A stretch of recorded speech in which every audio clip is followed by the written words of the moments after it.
right, gang, we are at 7:03. We'll go ahead and call the meeting into order. I want to appreciate everyone's time as I share. Thank you for your patience as we waited just a few more minutes for folks to join us. So we will call the meeting to order at 7:03 this evening. Today is Monday, the 10th of June. It is June 2024, excuse me. This is our Waimānalo regular neighborhood board meeting, number 32. We welcome all of you folks to joining us this evening. The purpose of the neighborhood boards and the neighborhood board plan is to increase and assure effective citizen participation in the decisions of government. Rules for engagement. Anyone wishing to speak is asked to click the raise hand icon if you're online. I don't think anyone is on their phone, but we'll read through that information as well. When recognized by myself as the chair, please address your comments to myself. Remarks should not exceed 3 minutes. Please ensure your microphone is muted unless you are speaking. You can mute and unmute for those dialing in on the phone by pressing *6. Please state your first and last name for the record before moving into your comment and question. As written testimony may be also submitted via email using the contact information listed on the Neighborhood Commission Office website. Rachel, I think there's some updates to the website. Are people being redirected to a new website? I know our website was down for a little bit today, but there's a new website. I don't know if you guys seen it yet. Okay. I got two text messages about the website tonight. So yeah, just double check, gang, that you have the right bookmark there if you have had some challenges with that, but it is available for you folks there. And then we remind everyone about our commitment to aloha, to have akahai, to be modest, lokahi, unity, olu, pleasant, ha'aha'a, humility, and ahonui, patience. This is a standard of conduct for all of us participating in the conversations this evening, as we do know that many of our discussions can get rather emotional, and we're very passionate about the things that we love. And so we invite all of that to be here. We invite it to come with aloha as we're focusing here on solutions that benefit the Waimānalo community and the broader community. Please note that the board may take action on any agenda item as required by the State Sunshine Law, HRS 92. Specific issues not noted on this agenda cannot be voted on unless added by 2/3 vote. 9 of the 13 members on this board, which is needed to add an item to the agenda. However, it is not permitted if the agenda item to be added is of reasonably major importance, and 2, action on the item by the board will affect a significant number of persons. Determination of whether a specific matter may be added to an agenda must be done on a case-by-case basis. Please silence all electronic devices. And for those who are unaware, this meeting is being recorded to be shared at a later time on the Olelo platform. And so with that being said, we are going to turn it over to a volunteer. Anyone wishing to open up our meeting in Pule this evening? Do we have anyone online wishing to open up our meeting? Okay, if not, we will move to Pule Olaloihi. I'll just recite that for all of us. However you folks decide to bring yourself into place, do so. We'll do Pule Olaloihi as it is written here. O kaola e kia kua e nana mai kau mau pula pula.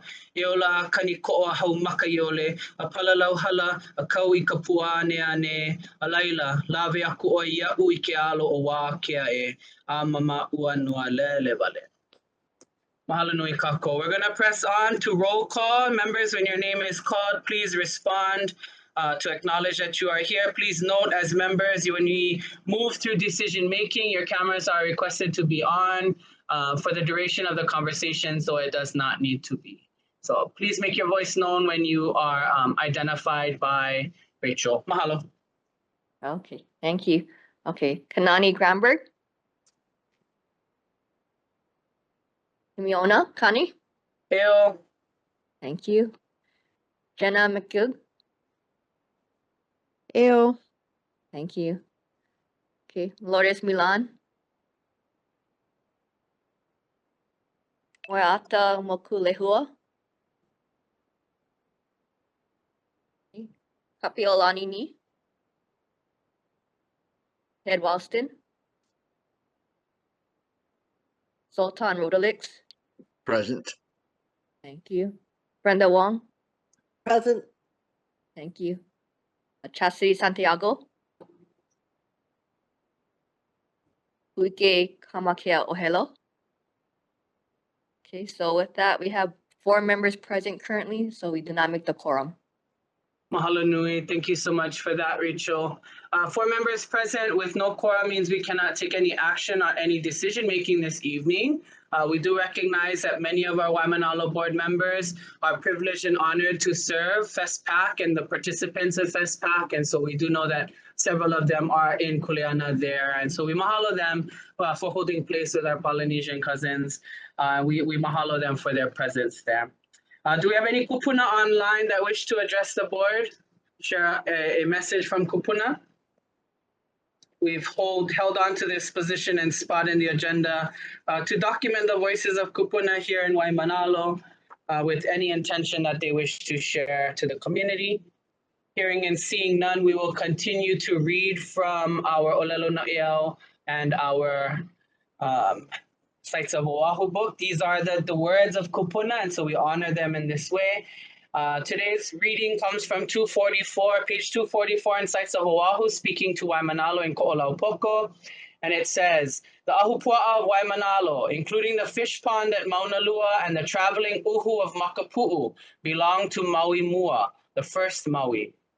And this is from Kaua Kahia Kaha'ola, SMK Kamakau, He manawa ha'ovale a nei keia a kaili a pakahavale. Huokoa November 27, 1875. The Ahupua of Waimānalo, including the fish pond at Maunalua and the traveling uhu of Makapu'u, belong to Maui Mua.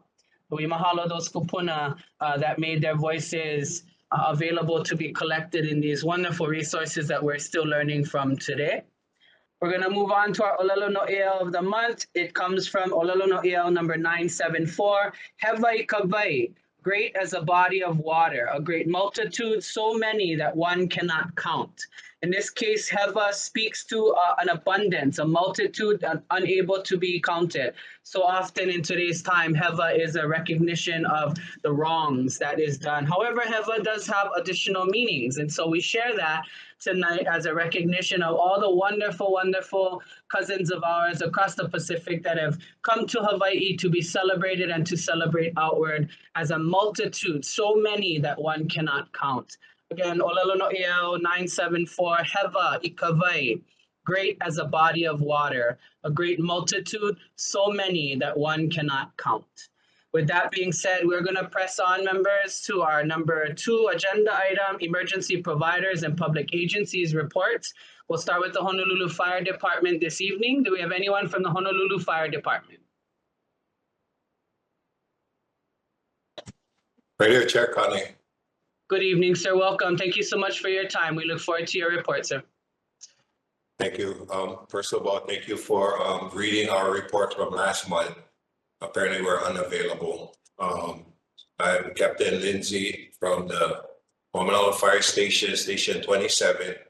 And tonight I'm going to be cross-training my constituent who's going to be delivering with no objections the neighborhood board report, if that's okay. Mahalo. I'm going to introduce Firefighter 3, Adam Rose. Aloha, sir. Welcome. Aloha. Good evening, Chair Kane. Thank you again for reading last month. I have the incident reports for the month of May 2024, and I'll read those to you guys now. In May, we responded to 1 nuisance fire, which is a fire. A nuisance fire includes rubbish fires outside of a structure or a vehicle. We also responded to 4 activated alarms, no fires. As far as emergencies, we responded to 34 medical emergencies and 1 mountain rescue. If there's no questions on the incidents for May, I'll go ahead and read you the fire safety tip for the month of June. Fire safety tip is regarding power outages. So Hawaii is prone to year-round risk of wildfire and hazardous weather conditions, especially during hurricane season, which runs from June 1st to November 30th. So during that time, the HFD encourages you to proactively protect yourself, your family, and your property through advanced planning, understanding, and preparation. In the event of a power outage, we recommend these 4 safety tips: that you build a 14-day disaster supply kit, take inventory of the items you need that rely on electricity, plan for batteries and other alternative power sources when they may go out. Also, know your medical needs, i.e. devices or refrigerated medicines. A general list is available at honolulu.gov/DEM. Also, using appliances during power outages. Avoid carbon monoxide poisoning. Generators, camp stoves, or charcoal grills should always be used outdoors at least 20 feet away from windows. And turn off or disconnect appliances, equipment, or electronics that may be damaged during possible momentary power surges or spikes. For more tips and detailed information, visit ready.gov/power-outages. And then starting July 1st, HECO will commence their public safety power shut-off program, which will reduce the risk of wildfires. As one component of their 3-phase wildfire safety strategy, HECO may preemptively shut off power in identified high-risk areas during periods of forecasted high winds or dry conditions. This program is being utilized as their last line of defense to keep communities safe and may result in extended power outages. A PSPS public safety power shutoff could last several hours or up to several days. And the HFD and HECO will continue to work with Board of Water and other city, state, and federal agencies to lessen any impacts. You can visit hawaiianelectric.com for more information. And if there's any questions, otherwise, thank you. Mahalo nui, Mr. Rose. Thank you so much for the presentation, gentlemen. Members, questions for the Honolulu Fire Department? Anyone from the board? Mr. Ted Ralston, did you have a hand up? I did, sir, and my video doesn't work again, so you'll have to look at a blank screen here. But I had an interesting question for the HFD. In this, and HECO, really, in this world of arbitrarily shutting off power, we understand why that's necessary. But is there some consideration or some balancing to take care of people who depend on the power, such as, I mean, the cell towers are going down too with the power coming off, and people who have like medical equipment at their homes, breathing devices, something like that. There's going to be a lot of consequences to a surprise power shut off, unless you have battery backup, which probably doesn't apply to most people. So anyway, in the context of risk balancing and mitigation, I hope that somebody has been through all of that and understood that shutting the power off isn't making the situation worse. Obviously, the water pumps are coming down too, which people depend on for putting out fire. Anyway, just want to toss that your way and see what you and HECO might have done. Mahalo, Ted. I don't know if HFD has a response for that or if that's a HECO question. Yes, sure. Yeah, I think I realize that. And so maybe we can get HECO to come on and tell us what we in Waimānalo need to do in order to not have a worse situation when the power is shut off. And it might not even be the power in Waimānalo or it might not be a Waimānalo problem causing the power to get shut off. It could be Hawaii Kai because our power goes through, their power goes through us. So we need HECO to tell us how this is going to work. Mahalo. Let's see if HFD has a response. Anyone from HFD?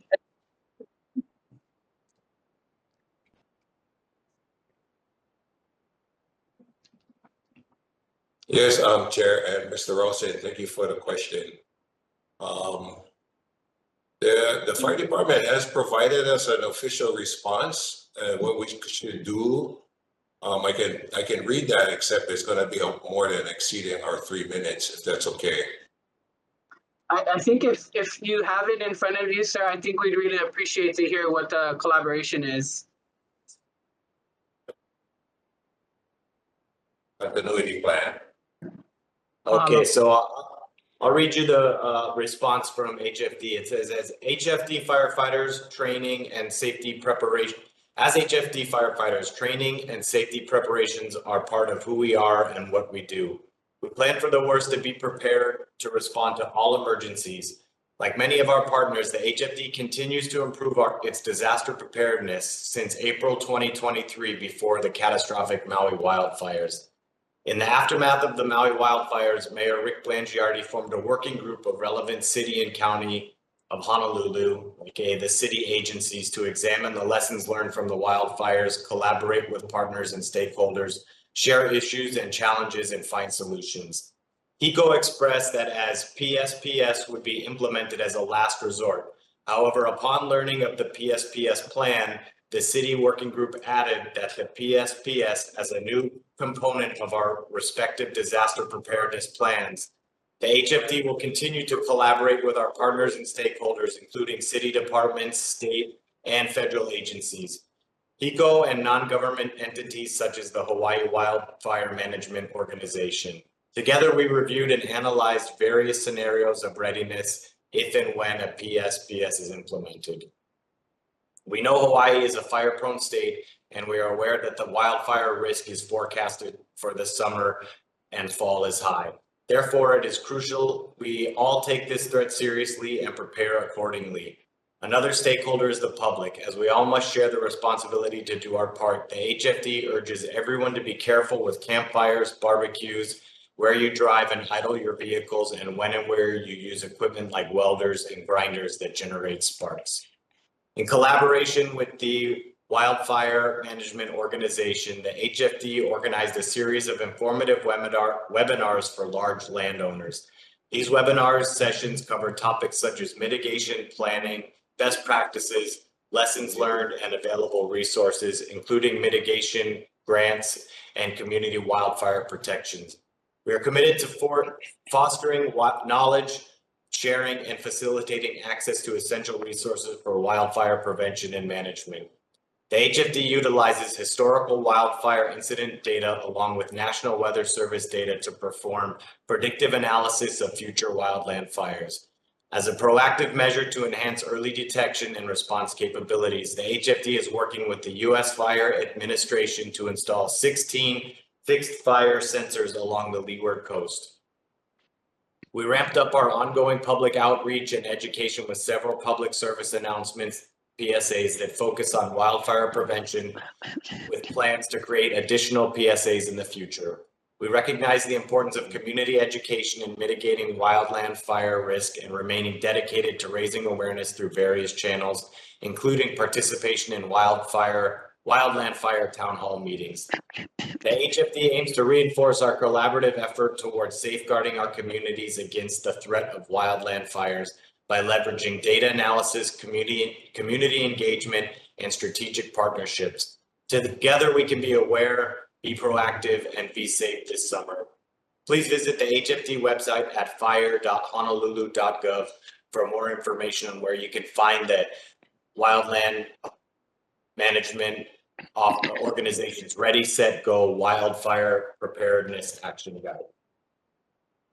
In addition, for Mr. Ralston, I might add that personally, as a company during our responses, when we come across people that are in that situation that have energy-dependent life-saving devices, we do advise them right there on the spot, and we have been doing that for years already. Hopefully, we can devise a system where people that we don't know about, we can reach out to them.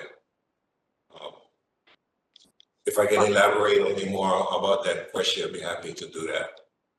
No, I appreciate the response. I recognize that, this is a very complex conversation. And Ted, if it helps, the HECO mapping that shows where these rolling outages might occur are not necessarily in our community. They're primarily focused on Oahu on the west side. But I think we can definitely welcome in some conversation with some of the stakeholders that are involved in that discussion. So, gentlemen, I appreciate the response there. Ted, did you have any follow-up before we move on? No, I really appreciate that wide casting net that they've thrown out here, which is great. I just like to know how it applies to us. And so I would recommend we get HECO in here and one of our, maybe the community development subcommittee, and have a discussion. Okay, what are the conditions that would cause Waimānalo to lose power? Understood. Yep, I mean, we're gonna, the fuel pumps in the gas station are coming down and the lights aren't gonna work on the traffic light and all kinds of stuff like that. So I think we really need to know what those circumstances might be and what the consequence might be. I don't think anybody knows that. So we really ought to figure that out. Got it. That's noted. I appreciate that, Ted. Mahalo for your time there. Do we have And anyone else from the board? Thanks for the HFD for the great response. Mahalo. Okay, seeing no other hands. Anyone from the public for HFD? Okay, seeing and hearing none. Gentlemen, thank you very much for being here this evening. Mahalo for your service to Waimānalo. Thank you.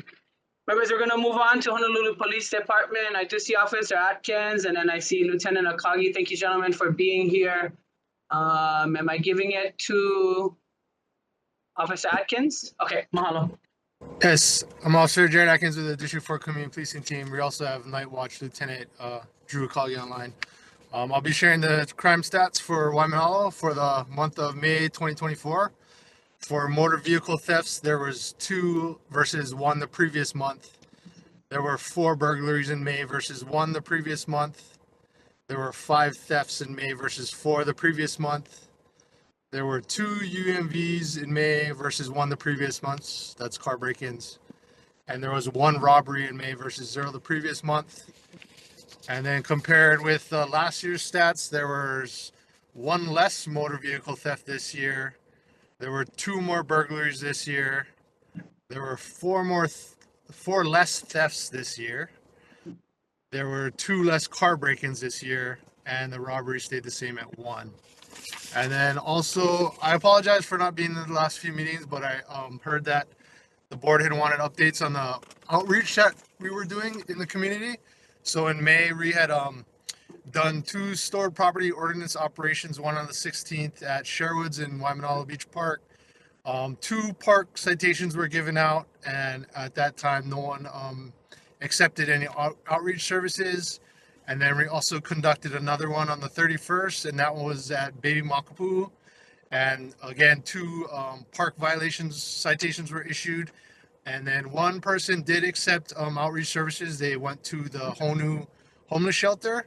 And a second person was going to accept outreach services, but when it came time to be picked up, they declined as they wanted to remain in Waimānalo. And then we also have another scheduled stored property ordinance operation coming up on June 20th. And that one will be at Sherwoods and Waimānalo Beach Park as well. And like all our SPOs prior to the days prior, we will go out and offer outreach services as well as issue warnings that, hey, we're going to be coming through. So that's all I have for the report. I can take any questions or concerns. Thank you, Officer Atkins, for being here. We really appreciate the update there. Members, questions? Ms. Brenda Wong? Aloha. I'm part of the Parks and Rec Committee in Waimānalo, and there's been numerous vehicles going up into the kind of like forest area accessing the beach, and I myself have called the police department at least 3 times. I think it might have been even over the year, and I was wondering if you guys are citing the people because people are just going there. Somebody was cutting another hole. We placed boulders there. Somebody was cutting another hole there, and I'm at that beach regularly, and I see cars going in and out. And we call the cops, and they come, and the cars come back out. But I was wondering if you guys could cite the cars that are coming out, because I think that's why they keep going in and out, because they're not getting ticketed. Sure. This is at Sherwoods? On the left parking lot. Okay, you're talking about that entrance into the wooded area.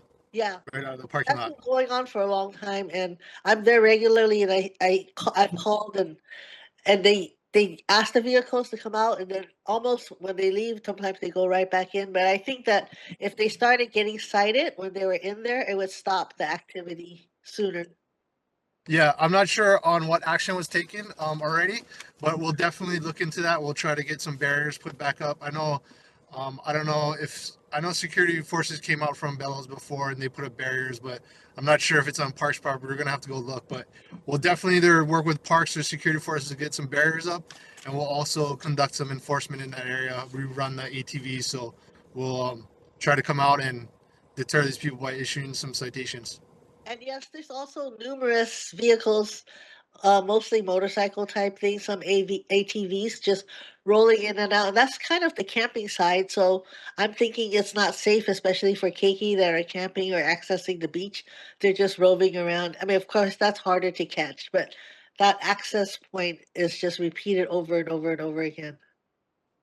Yeah, it seems like every time we close on, a new one opens up. But yeah, we'll take a look and try and conduct some enforcement in the area. Okay, thank you. Mahalo, Brenda. Thank you, Officer Atkins. Anyone else from the board? Lulu? Yes, hi, sorry, I can't get my camera working.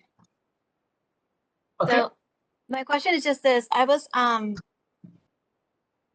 commented by one of the farmers here, they got robbed or broken and their van got vandalized and other stuff. And the second time it's happened, and they have called the police, but they kind of feel like it's really kind of useless because I think the first time they had video and they were told that it doesn't matter if you have video because unless the police sees them in the act, they can't do anything about it, which I thought was a little odd.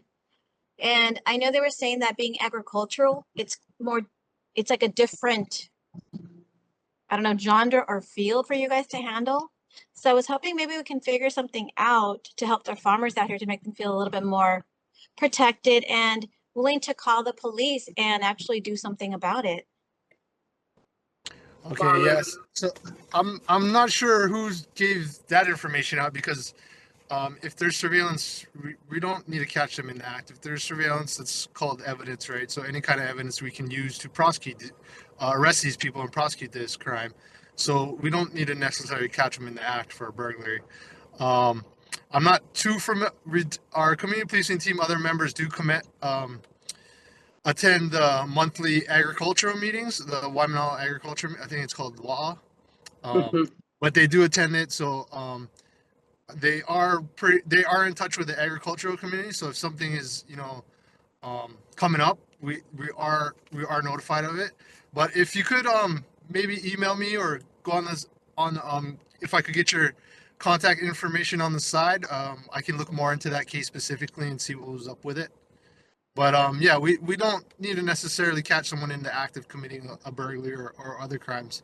If there's surveillance or other kind of evidence, we can use that to arrest people. Mahalo, Officer Atkins. Thank you, Lulu, for the question. Do we have any other questions from the community for HPD? Aloha. I have a question. This is Maile at Waimānalo Kekai. Yeah, Miley, go ahead. Hi, aloha. My question is, we've been noticing in the back roads, especially a increase in feeding of the feral cats. So my question is, what is the rules, I guess? Because if we try to approach anybody and let them know it's not okay, they come back with a lot of explanations. So I would really like clarity on what's allowed and what's not allowed. Yeah, I'll definitely get back to you on the next meeting about that. But I'm pretty sure that you're not allowed to feed feral cats. I don't know if Lieutenant has any more clarity on that, but I'll definitely have to look that up and to get back on you on the exact punishment. But I know there is something about you're not supposed to feed feral cats. Okay, well, specifically this woman that we had approached once was like, as long as I'm not on state property and she spoke as if she really knew.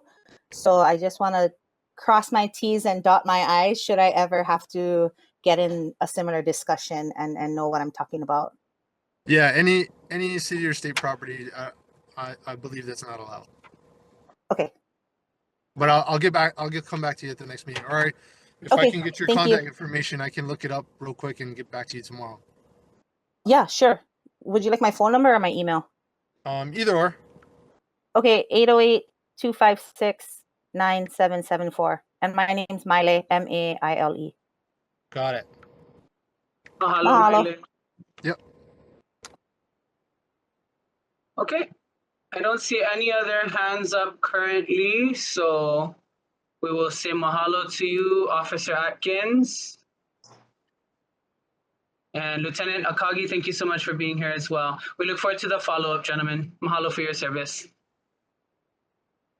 All right, gang, we're gonna move on to Board of Water Supply. We have Danielle Ornelas with us this evening. Danny, the time is yours. Hi, good evening. It's Danielle Ornelas with the Board of Water Supply. A report for this month, there's no recorded water main breaks this last month of May. And a general water announcement. The Board of Water works hard to ensure that water served to our customers is safe to drink. Each year, the Board of Water conducts thousands of tests on the water sources and the distribution system to ensure that the municipal water meets or exceeds all federal and state drinking water standards. The results of the tests are shared with customers in our annual water quality report found at boardofwatersupply.com. And this report is also mailed to all customers by July 1st. Any other questions regarding specifics of that, you can call our communications office at 748-5041. And then there was a question, Chair, that you had asked last year, because we had, last month, because there was a water main break of a pipe that was installed in 1925. And so I did the research. So this specific 4-inch iron pipe was on Alaihi, and it was installed in 1925. It has only had one water main break on record, and that was the one that occurred last month. The board continues to replace portions of the system that are most vulnerable to breaks and most critical to service dependability. This specific 4-inch pipe continues to operate well for the board. Back in 2016, the board set up a water master plan, and we're still continuing to do our replacement of an average of 21 miles of water line per year. We are still continuing to do that. And the other question was if the water is still clean. And yes, the water is clean. The Board of Water conducts regular tests to ensure we are in full compliance with the state and federal safe drinking water. And and then, I also do Kailua Neighborhood Board, and they had a very similar question regarding collaboration with HECO. And on the next meeting, I will bring up that information as well between board and HECO. That's all. Danny. Thank you so very much. Members, questions for the Board of Water Supply?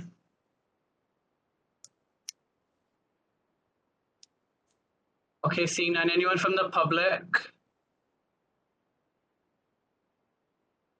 All right, seeing none. Danny, I do have 2 follow-up questions, if I may. Yes.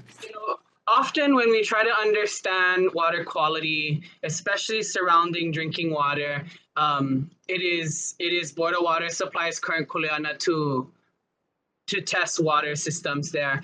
I'm curious though, why does the Board of Water Supply not have to test water that enters into the streams? Because that's often we get pushed to the Department of Health, Clean Water Branch, and they don't have an active testing system. So why isn't the Board of Water Supply testing stream water? Oh, okay. Okay, I'll find out. Okay, I appreciate that. And secondarily to that, I'm sure it's not a Board of Water Supply issue, but I want to raise it maybe perhaps from a Board of Water Supply perspective. The issue that our neighboring community of Kailua constantly has to deal with regards to the sewage outbreaks, overflows, the Department of Health sends out this brown water advisory. Often it simply just kind of moves in one localized space, but we're concerned too. Like Waimānalo water is not much further away from that Kailua place. So right. It's not a Board of Water Supply issue per se, but has the Board of Water Supply do you folks have any game in that conversation at all? Good question. Not that I've heard, but I will find out. Okay. I just think about the Board of Water Supply's stance on sewage, right? Because you guys are the ones that essentially we pay for sewage, correct? Yeah, sewer fees are based on what the usage on your clean water, and the sewer fees is adjusted and computed by what water is used versus what water goes out. Yeah. So I'm just curious if there is any way that maybe Board of Water Supply does have a greater say in what happens at that output, because we essentially are paying you folks for that movement. And yeah, it's not you folks per se that is managing the wastewater treatment plants. And I think maybe there's an opportunity for us to start asking better questions, because, if I feel bad for the Kailua community, and I would be fed up with it constantly being an overflow issue. Like, that's a big problem. I don't see why we're continuing to allow a threshold like that to take place. But if you could take a look and see if there are opportunities for a larger discussion with the Board of Water Supply towards those two things, I would really appreciate it. Okay. We'll do. All right, Danny. I don't see any other hands, so I mahalo you for your time and service, and please have a wonderful rest of your evening. You too. Thank you. Mahalo. Members, we're going to move on to the office of the Mayor, Rick Blangiardi. Do we have the representative director on this evening, Director Laura Seelan? Yes, I'm on. Can you hear me okay? We can hear you. Aloha, Director. Thank you so much for being here this evening. We look forward to your report. Hello, everyone. I'm just astounded that water main has been in service since 1925. That's 36 years older than me and their first break. I want to know what it's made of. I don't know if it's made of super healthy materials, but anyway, we're trusting Danny's report. So I always learn from the Board of Water Supply. So last month, I was not able to join you, but we did have representatives from Ocean Safety, and I hope they were able to answer your questions. I didn't see any concerns on the agenda for us to respond to, but in general, the mayor's newsletter, the mayor did create a Department of Ocean Safety. And as you guys know, there's been a conversation about that for many years. There will be a question on the ballot at the election about whether the city should create a commission that would have some oversight and policy for the Department of Ocean Safety. But the department's created, and that they will be moving forward with that support. The city's also, in the mayor's newsletter, which I think is sent to everybody on the neighborhood board, has been doing some updates to the 9/11 system. They've also provided, because hurricane season started this month in June, a list of resources for Hurricane Preparedness Month.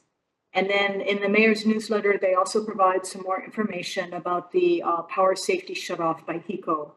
When this did come, there's the fire department mentioned the mayor had convened a wildfire safety working group across all the different city departments. The Parks Department was a part of that too, because we manage a number of lands. Plus, the parks often serve as shelters, not for hurricane, but non-hurricane related shelter needs. HECO started coming to those meetings, and they were convened as soon as this came up. The Department of Emergency Management brought in some other players to be taking a look at those same questions that Ted Ralston has raised. And Chair, you're correct. The initial maps they're looking at is more of the leeward coast area. So they do plan on doing some upgrades to their system to try and shrink the affected areas so they can be more specific in the shutoffs.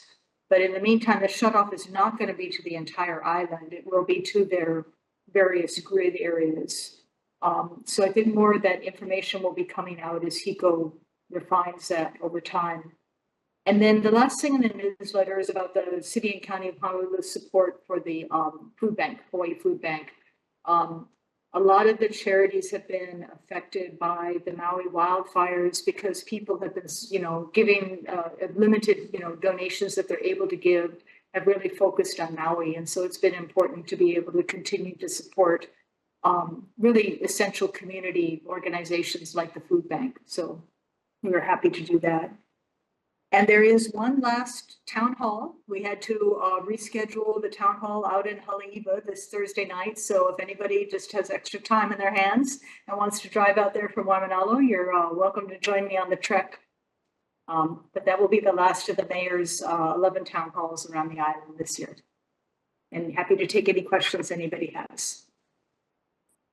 Mahalo, Director. Thank you so much. Members, any questions for the Office of the Mayor? Mr. Ralston?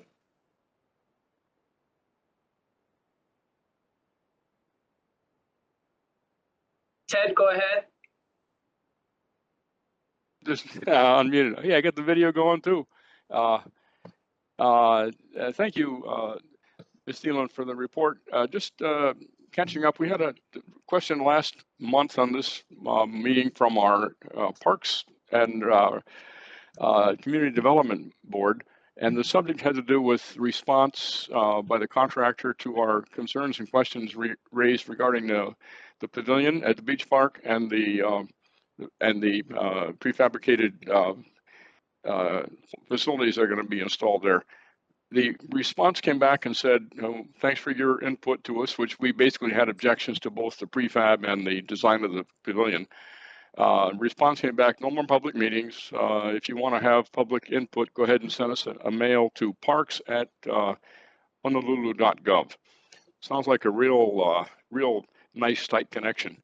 So I guess the question is, time's moving on, and so that design's going to get solidified, contracts are going to be let. What opportunity have we got to have a serious conversation about the serious comments we made, which we were sincere about, that we can get someone to listen to? Mahalo, Ted. Thank you for your question. I think Councilwoman Kia Aina and I were talking about having a talk story after the after the session ended, but the budget was closed out just recently, and so the council has a little bit more time now, and this would be an appropriate time to sit down and have a little bit more talk story about that.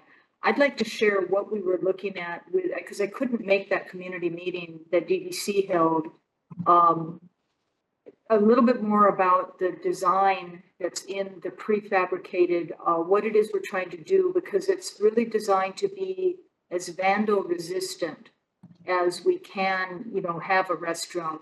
And it was something that we went and took a look at and were impressed by. And so I'd like to be able to have that discussion with the community a little bit more back and forth, and maybe we can identify some things that are appropriate for the area. And I see that the councilwoman has gone on to the video too, so she may have a comment about this as well. Thank you, Director. I do have a comment because I think we need to coordinate with the Department of Design and Construction, because I believe that the bidding has closed for the contractors and they're about to select.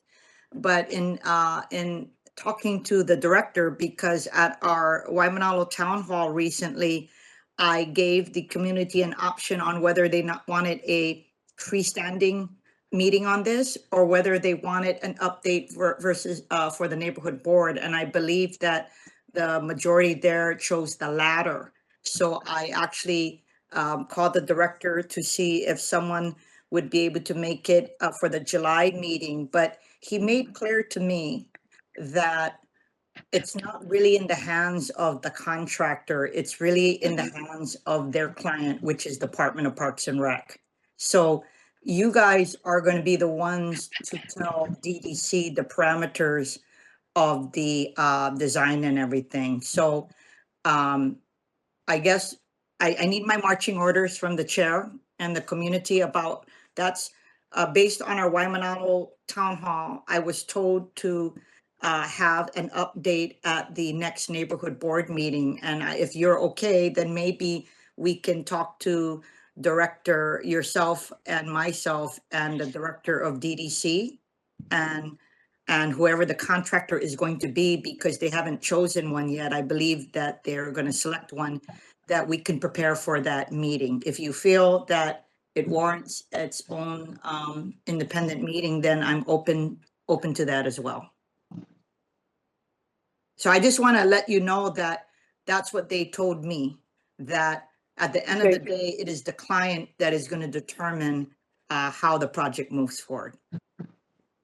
And the client in this case is the Department of Parks and Recreation. Yeah. So therefore, we have to get our input into the Department of Parks and Rec in as best we can. Is that your understanding, Laura? Partly. But Okay. yeah, and then it's unfortunate I wasn't able to make that other meeting. I didn't have the notice until after I was already committed to another one. But I think my understanding is the contracting for the bathroom is on a separate track than from the pavilion, because they started the pavilion project earlier. And then the bathrooms were disintegrating so badly that we asked to add the bathrooms in. Yeah. They were able to get the bathrooms included in the environmental assessment, but it's going to be on a following the work that's going to be done on the pavilion. So I think the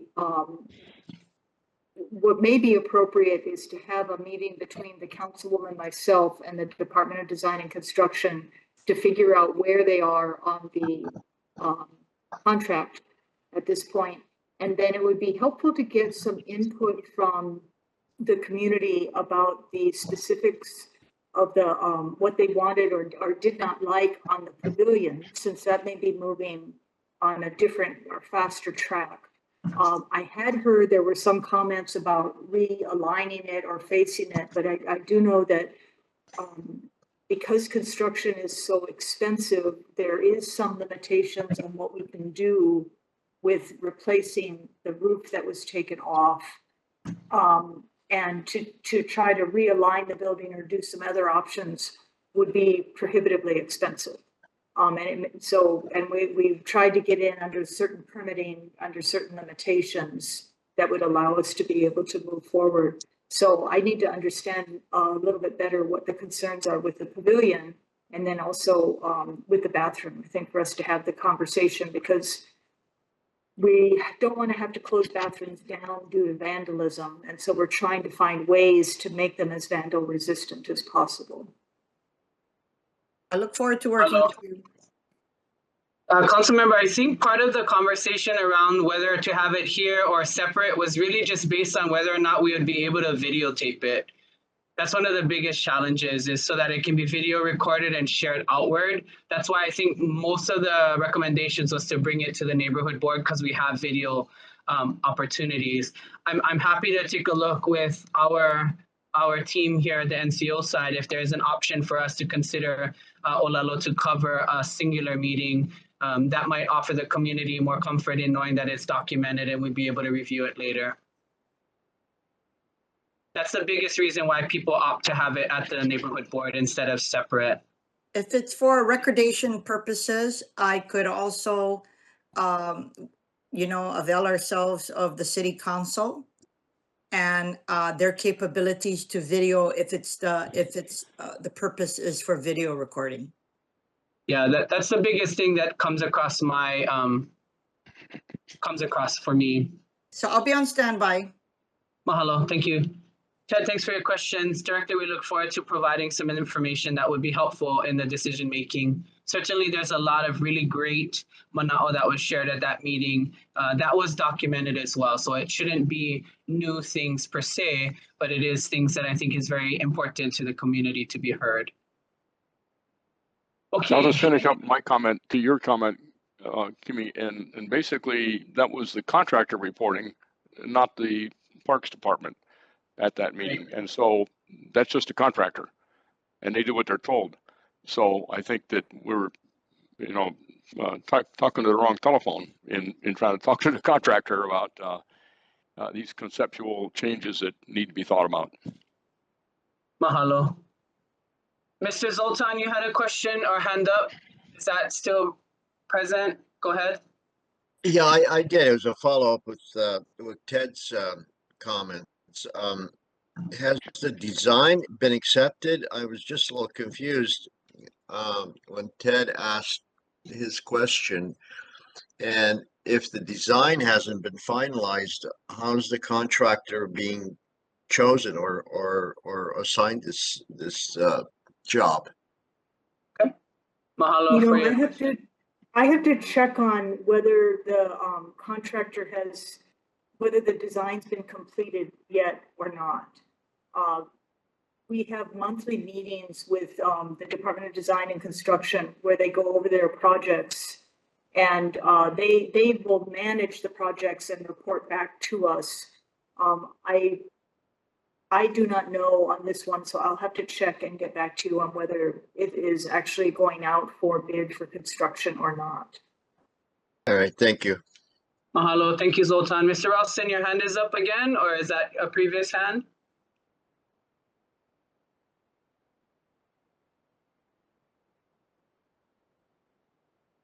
Ted? Once again, my behavior. So that in response to Zoltan's question, the basic design, that is the recreation of what was already there, was decided even before the very first meeting we had a year and a half ago. That was pretty clear. I did talk to the architect. He said, not even a question. That's what we're going to do. What are you talking about? So anyway, that was the reception we got for throwing ideas on the table. Okay. Well, it does look like we will be looking towards having some input opportunities to come. So please rest assured that our council member is advocating. It sounds like our director is advocating as well for some community input. So please be aware of those invitations and make sure that we show up. I don't see any other hands from our board members. Anyone from the public or the office of Mayor Blangiardi? Okay, I don't see any. Director, mahalo again for your time. I just had some follow-up questions. You know, we just heard from HPD and Officer Atkins talking about some of the challenges that they're seeing from HPD standpoint with vehicles on the beach, on the sand, in the parks. I know we've gone at end with this.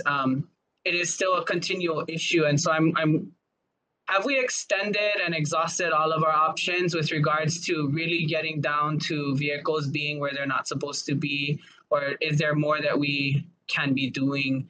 The Waimānalo Beach Park is a good example of vehicles, especially now there's quite a bit of golf carts and these newer, you know, gators, if you would, driving across from beach to beach along the shoreline. We have many examples right now of the campground areas being completely overwhelmed with vehicles parking in what should be camping areas, which was not a behavior before. And it's a concerning one now.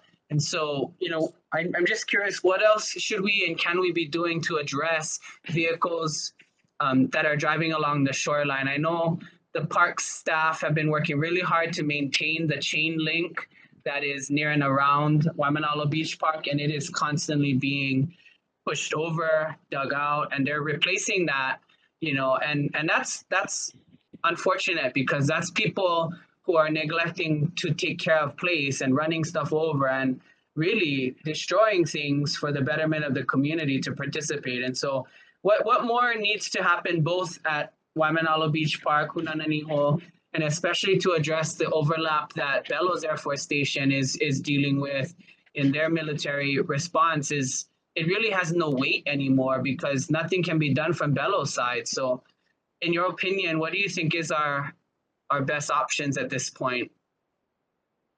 You know, thank you for the question. It's basically trying to get people to behave with a little bit more consideration and less, I don't know, you know, entitlement about doing this type of thing and how it's going to impact so many other people as well as the resources in the area. And I think in a lot of times the folks that are doing that are folks that do not respond well to authority and do not respond well to government.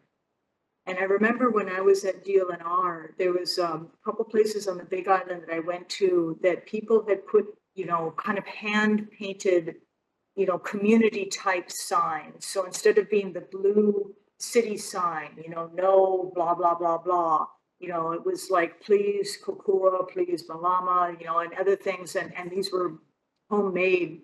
So, you know, we've tried to make our Adopt a Park program as user-friendly as possible. We streamlined the process. We've come up with kind of a standard approach that the Corporation Council has supported. And we've made it where if we can make the Adopt a Park agreements and it includes all these things, then permits are not needed to do the Adopt a Park, you know, approved activities. And maybe we can talk if there's interest in the board to doing that type of thing, to make it clear, you know, to the folks doing this, that this is coming from the community, not the government. And then maybe they would respond a little bit better to that. I know involving kids has helped. We worked with kids and the Board of Water Supply poster contest, and we put posters up at some of our beach showers, encouraging people to not take such long showers and not waste water. And a lot of our signs get graffitied or destroyed or ripped down. Those lasted a long time, because they were kids' posters. So there's, things like that can come out of the community might be more respected from other folks that are there. Okay, I appreciate that. I'll look into some options with Blanche Pope and see if we might be able to get one of our schools perhaps to take on some kuleana at Waimānalo Beach Park to work on some of that. I'll work with our school and I'll be in touch with Denny at Adopt a Site. The other thought about the campgrounds, it's been very unfortunate to see the overwhelm, especially on these longer holidays. I'm assuming that the park rules still apply within the park campgrounds, right? That vehicles are not allowed to be in there and they're not supposed to be parking, but it's really, in some cases, they've built tents around their vehicles and these vehicles are now sitting within the park campgrounds. And so do we have any process that's in place that checks and validates these parking permits or these camping permits at all? We do have a single camping coordinator for the island, and so he will, work with people on complaints, and then also helps with laying out the campsites. We share your concern. It's really not a good idea to be driving a vehicle into campgrounds. Our campgrounds are very crowded, a lot of children, and we really don't want a child to be hit by a car because somebody, even if they're trying to be careful, can have an accident like that. So it is a real concern. And again, it's, I wish I had a magic, a good answer for how to get people to be more considerate. I mean, maybe some of our rules are not great rules, but I think a lot of them are based in just being considerate and about people's safety. Right. And so it's frustrating to see them violated like that. Okay, I know Officer Atkins is still on, so, for HPD, if there's anything that can be done, even if it's just walking and talking through these campground situations, I think it'd be much appreciated. I know just today, there was an HPD response at Waimānalo Beach Park. It looked like they towed a vehicle out from the beach park. I'm not sure if the vehicle just got stuck in the sand or what, but, I see those kind of circumstances and I just wonder if they're even being cited, for being in the places where their vehicles shouldn't be. So it doesn't have to be answered tonight, HPD, but certainly something to think about as we work towards kind of meeting the needs of the environmental space there and then the community needs there as well. So Director, I see no other hands before us this evening. I appreciate the time and certainly welcome you to see you again next month. Mahalo nui for your service. Thank you. Good night, everyone. Thank you. It is 8 o'clock. We're going to move to community organizations. Do we have Waimānalo Elementary and Intermediate School present this evening? Hearing none. Anyone from Blanche Pope Elementary? Hearing none. Do we have Malamohonua Public Charter School? I know Denise is not on island, so she's not going to be here this evening. Hui Malamohoki Kai. Miley, are you presenting this evening? Aloha, yes, I can. I can do a quick update. Mahalo, please go ahead. Aloha. Waimānalo Kikai is in the middle of starting our summer program right now. We have about 40 keiki, 4th through 8th grade, and we piloted and partnered with Alulike to have some paid interns for 8th through 12th graders. We have 6 of those guys that are really excited to make money this summer and be alakai. Something that's coming up that is usually really exciting for community is that our board and stone with Humukava'a is coming up next month. It's all over our social media, our website. You can call us if you have questions, but orientation is around the corner. So if you're interested, show up. There's no obligation, but at least you can find out what it takes. And then we are starting our after school program again, of course, every year in August. But come volunteer, check us out. And Kimiona, you can talk story with us too about what Laura was saying to get Keiki involved in kuleana and awareness. So we can partner with the schools too, or we can have a talk story Yeah, any be good to questions from loop in anybody? It'd be good to loop in the feral cat issue too. Let's talk about that too with some of the outreach. Yeah, I'm down. Okay. Mahalo, Maile. Members, any questions for Waimānalo Kikai? Anyone from the public? Okay. So now, aloha. So now you have a question for Waimānalo. Aloha kako. Maile, is there still availability or space availability for the Covella program? No, we maxed out for the Covella program. I'm so sorry. We are full. Okay, no, not a problem. Mahalo nui. Mahalo, Chair. Okay. Mahalo, Ms. Boy. Thank you. Thanks, Maile. Mahalo nui. We're going to move on, gang. Windward Community College. Artist is unable to be here. This is her report. They have scholarships for mental health tech certificates, which are 3 classes. Those who complete the certificates are prioritized for openings at the state hospital. That is the update from Artist Eschenberg, Chancellor at Windward Community College. Again, for those that are interested in mental health tech certificates, they have 3 classes. Those who complete the certificates will be prioritized for openings at the state hospital. Mahalo, Artist, for the update. Do we have anyone here from CTAR? Hearing none, we're going to press on. Auntie Julie is unable to join us this evening, so we send our aloha to her as well. We're going to move to the Waimānalo Health Center. Jasmine, the time is yours. Mahalo for being here. Mahalo, aloha. Tonight, I'm going to go straight to our guest speaker, Jennifer Conway. She's our Director of Health Promotion and Disease Prevention. Mahalo, Jennifer. Aloha all. Thank you for having me. Can everyone hear me okay? Yes, we can. Awesome. So tonight I just wanted to have the opportunity to present some of our programs and classes that we offer at the Waimānalo Health Center. We offer numerous classes and programs that promote health and wellness for all. I'll start with WIC. Most are probably pretty familiar with this federally funded program. Offers support for pregnant, postpartum, breastfeeding women, infants, and children up to age 5. Our food package includes money to purchase fresh produce, including local and organic produce, milk, eggs, cheese, yogurt, bread, and other whole grains like peanut butter, canned beans, fish. We also offer a diaper program that I think many might not know about as partnership with the Aloha Diaper Bank. We also refer families to our Mamaki department to help with like SNAP EBT, housing needs, etc. We also have 3 satellite clinics now. So we have Key Project in Kaneohe. We also are now on the Marine Corps base starting this month. And then we do have our 3rd site in Hau'ula. Moving on, Farmers Market. The Health Center's Farmers Market is every Wednesday from 2 to 5. We have local produce, all organic, fresh from Waimānalo. Ma Farm and Rooted Initiative Farm are our 2 main produce suppliers. We accept SNAP EBT for eligible purchases, as well as debucks. Vendors are welcome to inquire, and there is no vendor fee.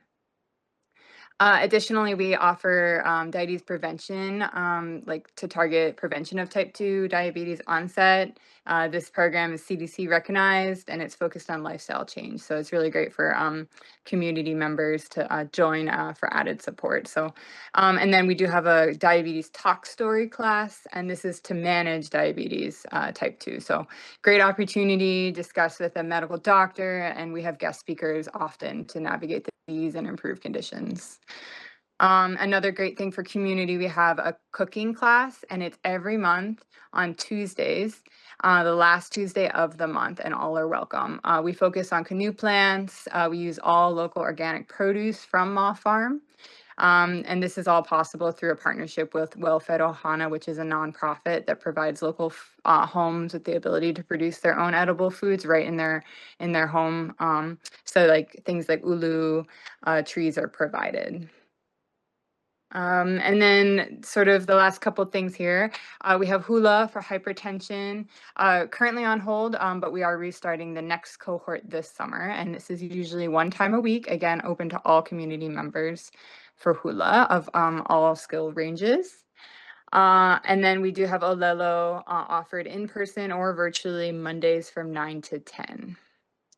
And then just the last thing here, as a patient of the health center, we offer in-clinic really valuable added care, like care management services to help with medication management, transportation to appointments, and so much more.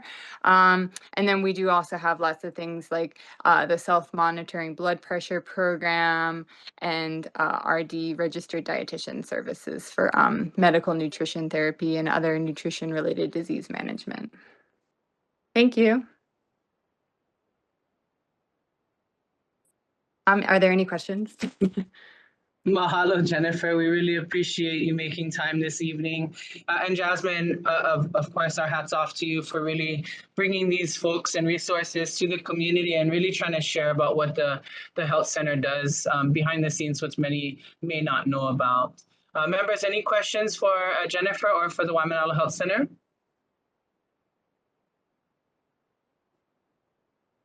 Okay, seeing no hands. Anyone from the public? Seeing no hands. Jasmine, would we be able to, and if this is a Jennifer question, you know, I'm always very curious about how many people, how many members are we reaching?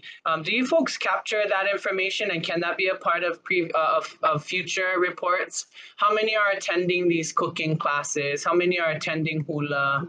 In my head, I think it's valuable for me to think about how else do we advocate for the resources, and then how do we push, you know, to bring some of that into a broader community perspective. Oh, yes. I can answer for as far as numbers go, Chair. For the cooking classes, we have about 20 arriving now, but every week, we've only been doing this for 2 months. Every month we've been increasing. So I think that we will we will hit a much larger number in time. And then for Olelo, we have maybe 10 or so of regulars in Kupuna, mostly in the community. I love that. I'm just curious about, you know, how do we expand that, right? I think about our DOE system, and I think about how much value some of what you just shared, Jennifer, could be for them, but I also know that they're not ready to be at a 9 o'clock in the morning meeting. So I'm thinking about other ways to engage, especially our keiki, with these programs that I think could be utilized in a much broader perspective. So I appreciate you reporting on that this evening. I look forward to working with Jasmine and thinking about ways that we can engage a broader community. Mahalo nui, Jasmine. Mahalo, Chair. Mahalo, Jennifer. Mahalo. Was that the end, Jasmine, on your part too? Yes, I did want to share, of course, COVID cases are on the rise and they've been in the news lately. So the health center just encourages safe practices, which we've shared many times, washing your hands. If you're sick, please avoiding other people, staying home. If you would like to get vaccinated, we still have vaccines available. The most updated one came out in September 2023. So that's available at the health center for anyone interested. Mahalo. Thank you very much for that update. All right, gang, we're going to press on. Thank you, Jasmine. Thank you, Ms. Jennifer, for being here this evening. Mahalo. Waimānalo Homestead Association. Anyone present from the Homestead Association? Okay, seeing and hearing none. I just want to acknowledge, I didn't share it vocally. We skipped over number 3, filling of vacancies, because it requires quorum. So I apologize for the oversight, but we do not have quorum still. We only have 6 members present. And so we need a total of 7 to make decisions this evening, which is why I just skipped over number 3. But I just want to share that out loud as to why I did that. So we're going to move on. We have military reports, starting with Bellows Air Force Station. Major Chen. Hello and good evening, everyone. One item I did want to bring up, it seems like we already talked about it in regards to the four-wheelers and the trucks on the beach. We did send our security forces folks out there to talk to them and let them know that they had to leave. Unfortunately, we are limited in how we can enforce it. When we do put up boulders, unfortunately, they do put chains around it and move the boulders as well. Officer Atkins, if it's okay, I'd like to reach out to you and hopefully we can go out there and kind of take a look, and then maybe can collaborate on seeing what we can do to maybe prevent more people going out there. Absolutely. Thank you, sir. I appreciate it. And then pending any questions, that's all I have for tonight. Major Chen, would you be able to speak to the RAB at all, either in relationship kind of the feedback we got in from the last one and some potentials in the future, or should we just plan on doing that at a different meeting? Yes, if that's okay, could we push it to the next meeting? So I did talk to Jennifer about it from the Air Force Civil Engineering Center, and we would like to give the RAB update to everyone, if that's okay. And yeah, if it's all right, maybe the next one, if it works. Yep, it does. Officer Atkins, you have a hand up for Bellows? Yeah, Major, I dropped my email in the chat if you want to take that down. Contact me anytime. Oh, perfect. Thank you, sir. Sir. And for the both of you, I'm happy to be of assistance too there. I'm sure you guys are both very familiar with those problematic areas, but if you folks do want someone from the community to take a walk with you, I'd be happy to make time for that as well. Yes, sir. Kimiona, I'll include you in the email as well, and then that way we can kind of link up and schedule something. We've had our chains cut, and as you're aware, so any ideas, we're open to it. Understood. Mahalo, Major. Members, any questions for Bellows Air Force Station? Zoltan?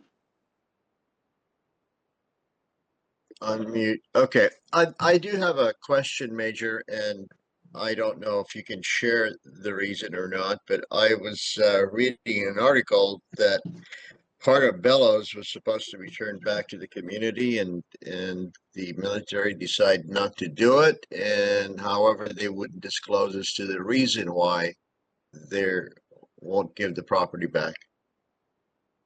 Or is this not part of your kuleana? Sir, unfortunately, it's not. I can put you in touch with a point of contact, however, that might be able to answer that for you. All right, thank you. Thank you. Major Chen, if you can actually send that contact information my way as well, I'd appreciate it. We have quite a bit of questions. No problem. Thank you. Mahalo. Sanel, you have a question for Bellows? Aloha, Chair. Actually, this is just a clarification. Now, is that possible as far as getting the POC's information that we can have this have that person attend the neighborhood boards with these questions, or is it something that we'd have to do off-site, basically? Yeah, mahalo. It does not have to be something done off-site. We certainly can invite someone from Major Chen's upper management to definitely come down and talk to it. I think our representative has been very involved in some of these conversations. It might be great if an invitation came from her as well, but we definitely can invite the participation here at the neighborhood board for sure. So no. Mahalo, that'd be great. Definitely second Zoltan's question there. So mahalo nui, Chair. Of course. Zoltan, you have a follow-up? Yeah, just a comment. I think it would be a great idea if we could get somebody from them to make a presentation or be available for questions at our next or some time in the future at the neighborhood board. Mahalo, noted. Thank you.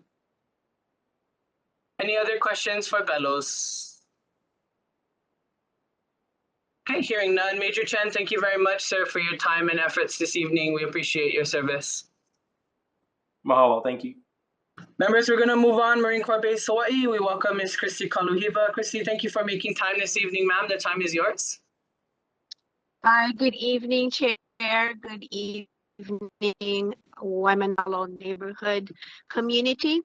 I have a few things to share, both things that have happened recently and some upcoming activities. I was very, very blessed. The last 3 weeks have been inundated with preparations for FestPac, so I was happy to be able to be included. The Ko'olau Poko Hawaiian Civic Club, along with Ko'olau Foundation, and in support with our commander, Bevan, had requested to be supportive of all of the va'a as they prepared to travel down to Kualoa. So we were able to host them aboard the Marine Corps base, and Nainoa Thompson, we were able to actually make a ceremony and a whole event day out of it. And it was absolutely beautiful. And seeing all those sailing canoes tied up along our big pier, it was absolutely beautiful. I was really happy that the Marine Corps base supported in that way and brought together the community, on both sides of the bay. And Kawai Kapu oversaw the protocol and all of the announcing of everything.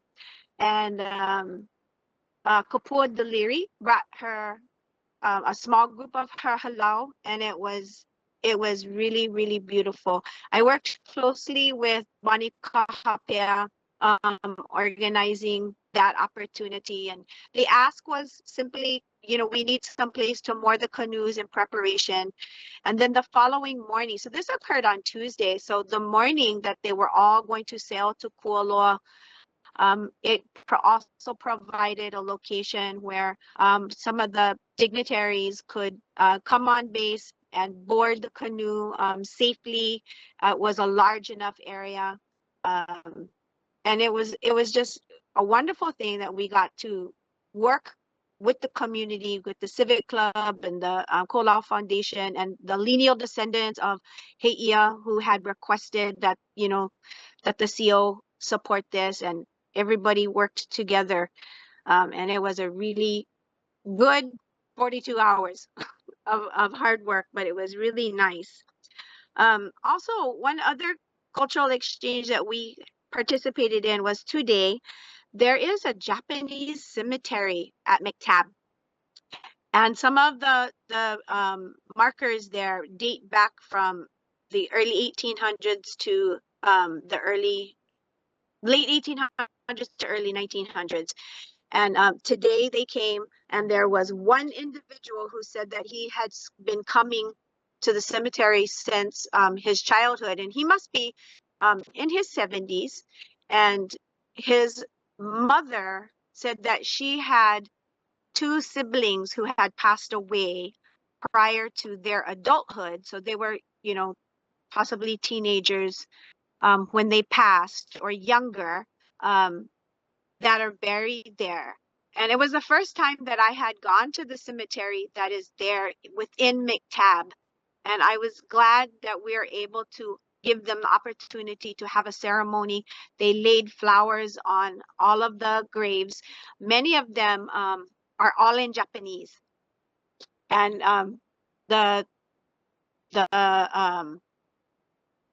what is the Japanese? Not a pastor, but a what are they called? Yeah, I know. I'm not sure. Anyway, Sorry. but he had his phone out, and his phone could translate what was on the gravestones. So I was like, how's these elderly people getting more ma'a with technology than us? But it was a good experience to be able to give that opportunity and continue. So I told them next year they got to bring the next generation to prepare for them to carry on that that ceremony. So those are the two things that happened in the past. Upcoming, on July 14th, the Kaupico Regatta is going to be held at the Marine Corps base. We've always pushed for it to be over there. It's the best location for a very fair race. As a paddler, it's like it's fair. It's the best course. So that's happening on the 14th. And then just a reminder, obviously, that the RIMPAC is coming up, and the campground and the beach area will be closed from the 12th to the 15th. That weekend, which it's normally open. And then on the 26th through the 29th. We did send out notice to city and county. And then one thing that occurred, which I'd like to be included on any organization planning that we can do regarding all of the trespassing and the fence cutting and the driving on the beach. I think all of us who have a stakehold in that area should probably gather together to see what we can do to address this issue. So one of our contractors who was just hired to go out there to take care of something specific was assaulted at the ending of last week. I believe it was on Thursday, by 3 people who were barefoot with a machete. And they got away. They were chased. They went through the brush. They went out a fence that had been cut and through the golf course, and they were spotted, but they were not captured or, you know, caught or anything. But the contractor was okay. He's not physically hurt very badly, but it was a physical confrontation. So I think we've been hearing for a while from all angles and all community members on every side that it seems to be getting worse and worse. I've been talking with the National Guard side, and they're open for all of us to sit down together, every stakeholder to look at what we can all do together. So I'm really excited to hear that Major Chin and Lieutenant Atkins, you know, if we can all get on this, I think together we could probably make an impact. Other than that, that is all I have. And Ryan Bakui, I spoke with him today. I sent him the minute or the agenda for the neighborhood board meeting tonight. I know that they're wanting and looking to be able to join us. He texted me and he said that he apologizes he wasn't able to pop on, and he wanted me to share that with you, that he's tracking, and we're looking for all of us to work together in the future. Mahalo, Christy. Thank you very much. We'll start with the board members. Any questions for McTabb? Marine Corps Base, Hawaii. Okay, seeing none. Officer Atkins, you have a question? Yeah, that's kind of shocking to hear. I didn't know about that, Christy, but about the assault. But yeah, we would love to have a meeting with everyone involved, especially the National Guard. We're trying to find a place to secure some ATVs out there to make our response quicker. So I think that'd be a good option. So we would love to have a meeting with you guys. My email's in the chat if you could contact me. Will do. Thank you for that. Thank you. Mahalo. We have Karen. Karen. Hi, I stepped out of the car to open the gate. Was this at Bellows Air Force Base, the Bellows, that the assault happened? No, it was on the McTabb side, so Okay. it'd be the Marine Corps portion. Okay, yeah, sorry. We have cameras at Saddle City, so if they had come through that way, we might have had pictures. Okay, thank you so much. I missed part of it. Thank you. Thank you for letting me know that you folks have cameras. Can you put your, if you're willing, you may be a good stakeholder to have on the meeting, since you've got cameras and footage in certain areas. Yeah, and we did notice that somebody had made a little bridge over the culvert, and we had taken it out and it got put back in. So there definitely is some traffic from the golf course coming through. So, okay, I will do that. Thank you. Thank you. Ma'am, this is Major Chen from Bellows. So there was an incident similar that actually happened on Bellows Air Force Station side, where one of our staff members were assaulted, and someone did pull a machete out on them. So it could be similar to what you were just talking about. But if you do have a camera, I would love to see it, if you're okay with that. Yes, I'm just trying to figure out where's the chat? Okay, I found it. Thank you.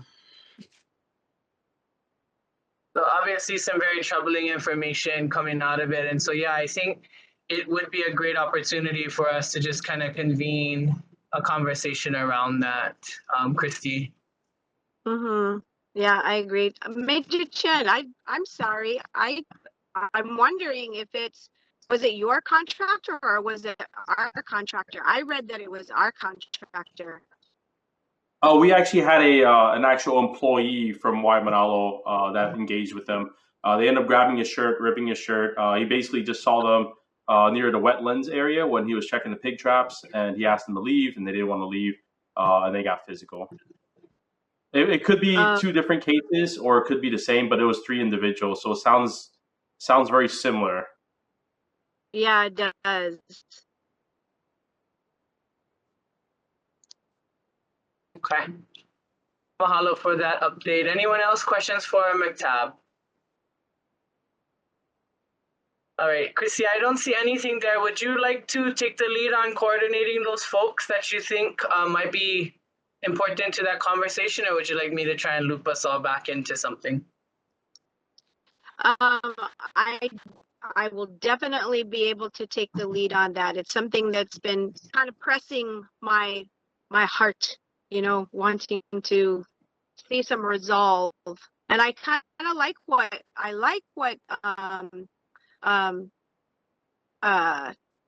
Director Thielen had suggested in regards to the community coming out.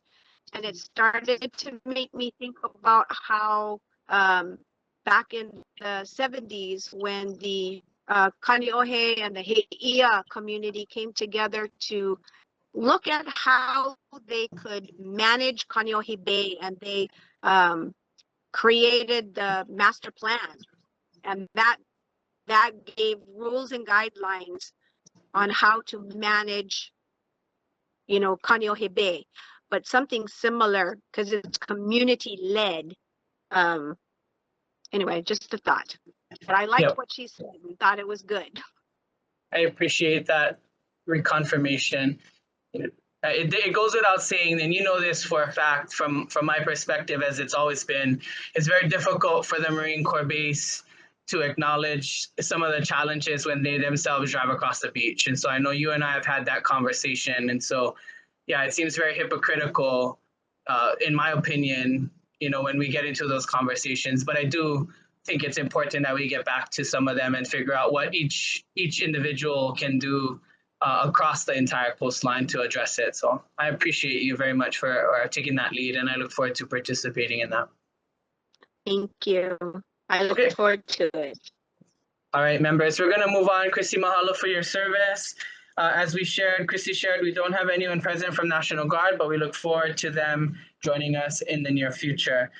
Members, it is 8:30 p.m. We're going to move to resident concerns and community updates or public reports. We're going to start off with Mr. Brian Mick. Brian is here with the request from the Disability and Communication Access Board.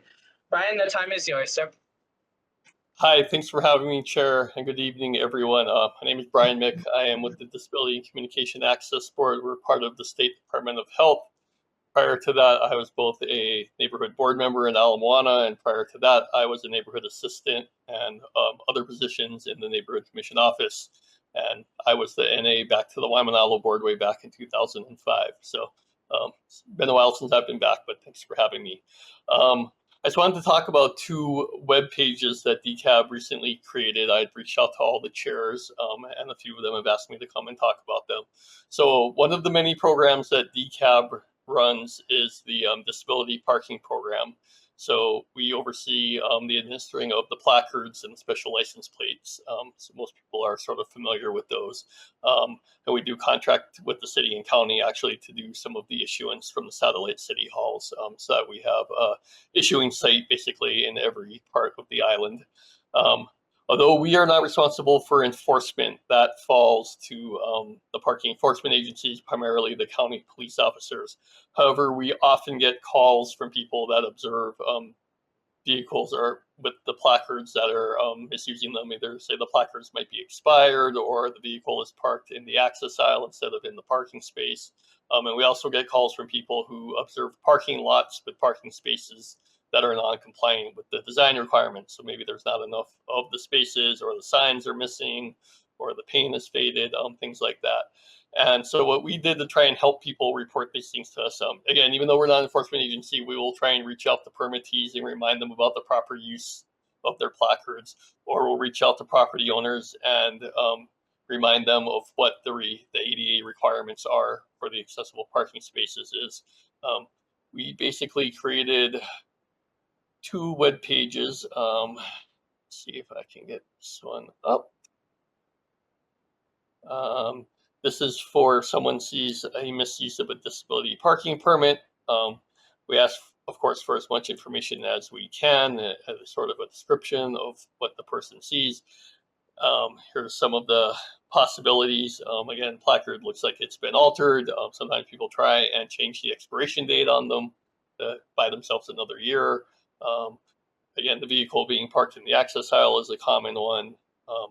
And we do allow people to upload a photo. Photos are very useful for us so we can sort of verify what the violation is. And hopefully each placard has a number on it, so we're able to look up in our database who the placard was issued to and go from there. So that's there. And then we also have our other page, which again is very similar, but this is what we call the accessible parking space inquiries. So again, if somebody comes across a parking lot and sees what they think is a problem with it, they can submit this to us and we'll do what we can to take a look. Again, we don't have investigators to go out, unfortunately, and look at it, but based on their pictures and what we can find on, say, Google Earth, we can reach out to the property owners. And we also sort of have a nice information on all the regulations that do apply, such as the minimum number of spaces or the design or the required signage. So people can sort of look at that and see what the possibilities are. So yep, we just encourage people to reach out to us, and thank you very much for having me here tonight. And thank you very much for joining us this evening and for your service to Waimānalo at a previous lifetime. We appreciate your time. If you would be so kind and put your contact information in the chat for anyone of the public that might be interested in it. We strongly advise anyone that might have some concerns or questions to please reach out to Mr. Mick at your convenience. Brian, thank you again for your time this evening. Mahalo. Members, we're going to move on to Aukahi Energy. We have this evening with us both of them. We have Austin. Hi, Austin. Thank you for being here with us this evening. And then we have Noelani. So I'm going to turn it over to you both, whomever is going to go for it. Mahalo for making time this evening. Thank you, guys. And let me know if you need sharing privileges, Noi. Yes, could we please have sharing privileges? Okay. I'll share the slide deck. Okay, just you. Okay. Rachel will work on that. Let us know if you have any additional challenges, and we will turn it over to you folks. Mahalo for your time. Oh, sorry. For the sharing screen, you should be able to do that. Should be at the bottom of the screen. Okay. We'll look. All right, got it. Mahalo, Thank Noi. you. Thanks, Can Rachel. everyone see that? Good to go. Okay. Mahalo, my name is Noe Kalipi. I'm here with Austin Kino. Thank you again for the opportunity to come before the Waimānalo Neighborhood Board to share about our project. We've recently renamed it Aukahi Energy. It used to be called Progression Hawaii Offshore Wind. We have a few slides we'll go through pretty quickly, as well as share all the slides with you. With that, we'll go ahead and get started. So this is one of the main slides that just kind of outline everything for you. The key thing is this project is very early stage. Nothing is set yet, but we wanted to share as much information as possible. So our vision is we are proposing a floating offshore wind site that would be between 400 to 450 megawatts of power, which is roughly 25% of Oahu's grid. The turbine size would be between 15 megawatts to 18 megawatts each. So the number of turbines in the project would depend on if we went with a 15 megawatt or an 18 megawatt. You just divide 400 by 15 or 18. We're still determining which type of floating platform would work best for the proposed site. And if everything went well, like if we got every single permit and everything went smoothly from now to then, the earliest operation date that we could hit would be 2035. So that's what I mean about it being pretty early on in the stages. Our proposed site, I'll show you a map of it, is 12 nautical miles off of the Windward Coast. So it's north of Kaiwi Channel. And I'll show you the map. Prior to this, the Department of Defense back in 2017 had drawn a map over all the windy sites and had said every windy site, if there was floating offshore wind, was a threat to national security. Between 2017 and 2023, we were able to negotiate a proposed site, which is the site that's now available for offshore wind to be pursued if it can be done. We now have a mitigation agreement. So by that, it means that we were able to work with the Department of Defense to talk about all of the factors of having windmills out in the ocean that could potentially impact any national security concerns. What will happen now that DoD has said, okay, there's a place that if you wanted to do floating offshore wind, it could be pursued. The next step that happens is that the Department of Defense has something called the Bureau of Ocean and Energy Management, called BOEM for short. And BOEM is the federal agency that comes out to lease the area of the ocean. So what they will do is they will do an environmental process. They'll determine whether or not it's that area is suitable. And if it is determined to be suitable, then they will hold an auction, which we as one of the developers will have to compete to try to win that site to be able to move forward and develop the project. If that is all successful, then the energy that we would be able to create would be sold to Hawaiian Electric. And then the place that it would interconnect into the Hawaiian Electric grid would be at the Ko'olau substation. So we have begun to try to get site control of the land next to the Ko'olau substation, which is located below the Ko'olau ballroom, so that if in the future we are successful in winning the BOEM lease and then winning the Hawaiian Electric request for proposals, that we would have a site to be able to try to interconnect. We are still determining where the best place to land would be. So meaning that if we're 12 miles out, then we would run cables on the seafloor and come in to land. And we have to determine the appropriate place to do that. And that requires some study. So we're still determining that. And then there are many, many permits, almost every permit at the city, state, and federal level is going to be required. And then probably the most important facet of all of this will be community engagement at all levels.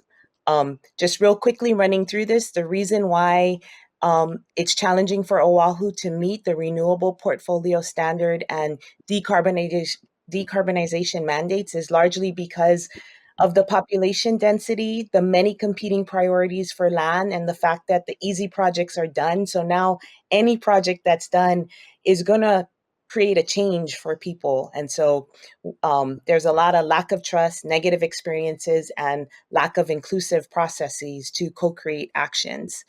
Floating offshore wind is a solution. One, because there's a lot of robust wind. Two, it has limited footprint on land, so it doesn't compete with land as much. It decreases the reliance on imported fossil fuels. And you will definitely see this project because the wind turbines are very large, but it's not as large as onshore. There are a number of influences, and this is just to give you an idea of how many different layers and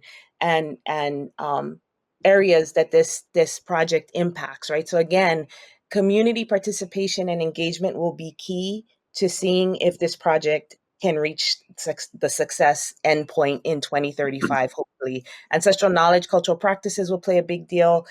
Department of Defense and its impact on national security will play a large role. And then the state of Hawaii's Energy Office will lead the coordination on whether or not offshore wind can even work for Hawaii.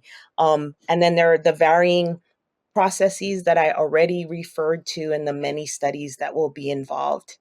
In determining a site, we can only build a site where there's enough wind. We also have to look at the ocean bottom. We have to see what marine mammals are or not in the area, look at seabirds, look at cultural impacts, look at the distance from shore so that you can still be able to bring the energy in. Take a look at community priorities, work with the shipping industry, the aviation industry, and again, national security. With all of that in mind, this is the proposed site of which we've been able to negotiate a mitigation agreement. So this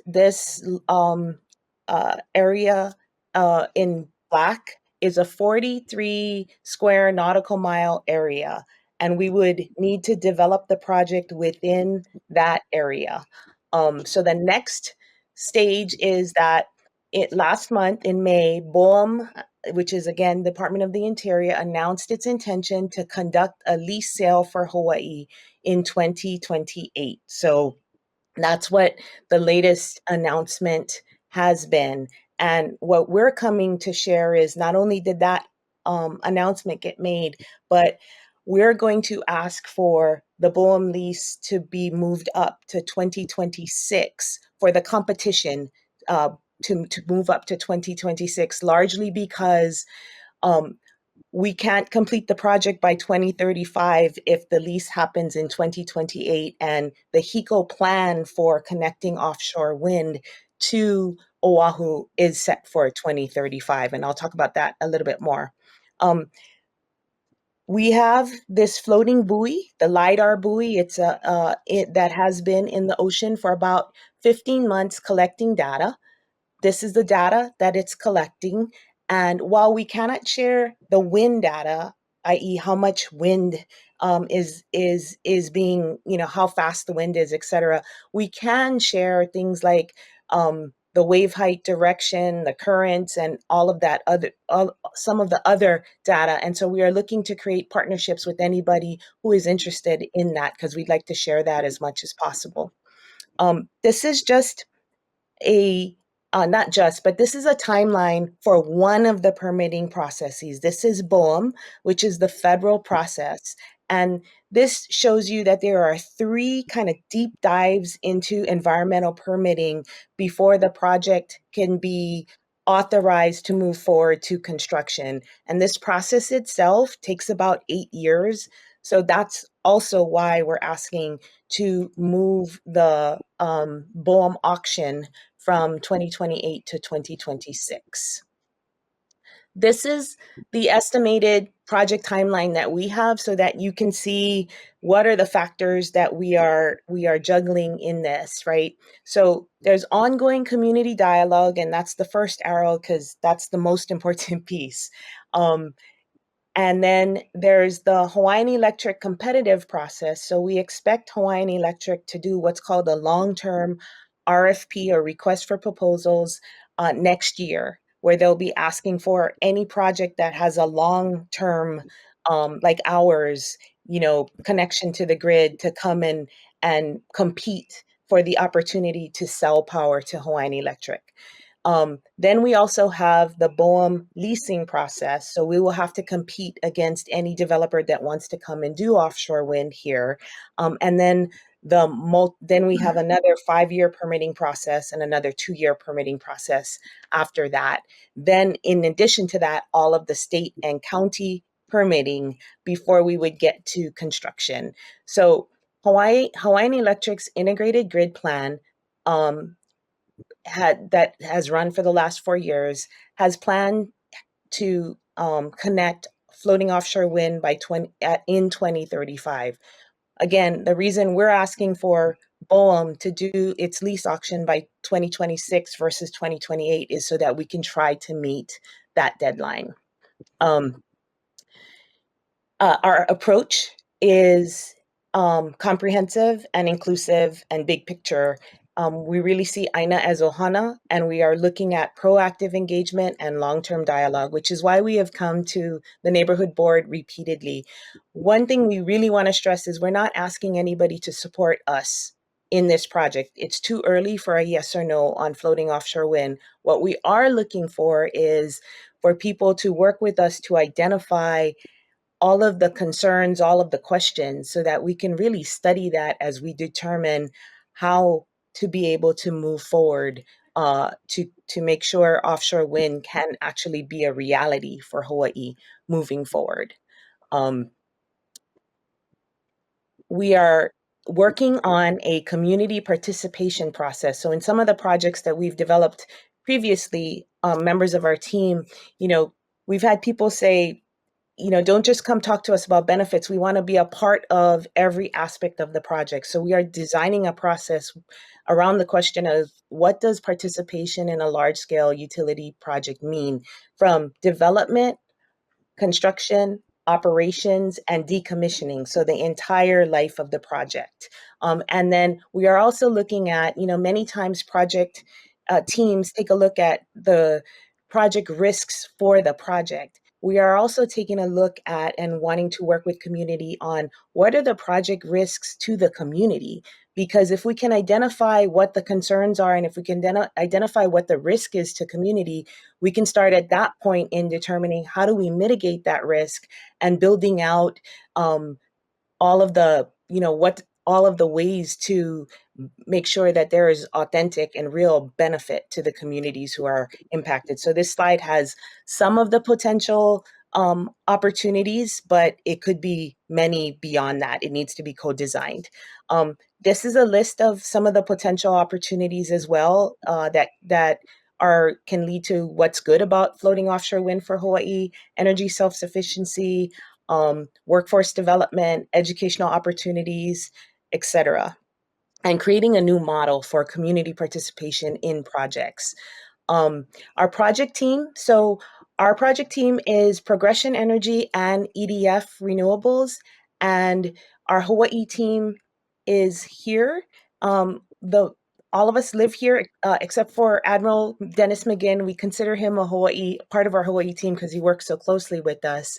And then we have a partnership with EDF Renewables, which has an extensive background globally in offshore wind. So the way the partnership works is that those of us who pretty much live and are going to die here in Hawaii and work with everyone and are related to everyone really work through a lot of the development issues. The technical and engineering aspects, we work very closely with EDF, and we're able to work with them because they're developing over 23 gigawatts of offshore wind globally.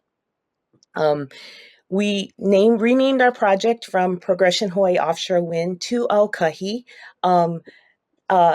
and used the Papakumakawalu process to be able to do that. We couldn't name the project until we had a proposed site because the naming comes from place and geography. So we really did work with Esi Kayao, Uncle Sig Zane, Auntie Nalani, and Kuha'o in taking a look at the mele and the chants, seeing what the mo'okuauhau and mo'olelo was of the site, and coming up with the name Aukahi so that it reflects the intention of the company and the way we approach the project.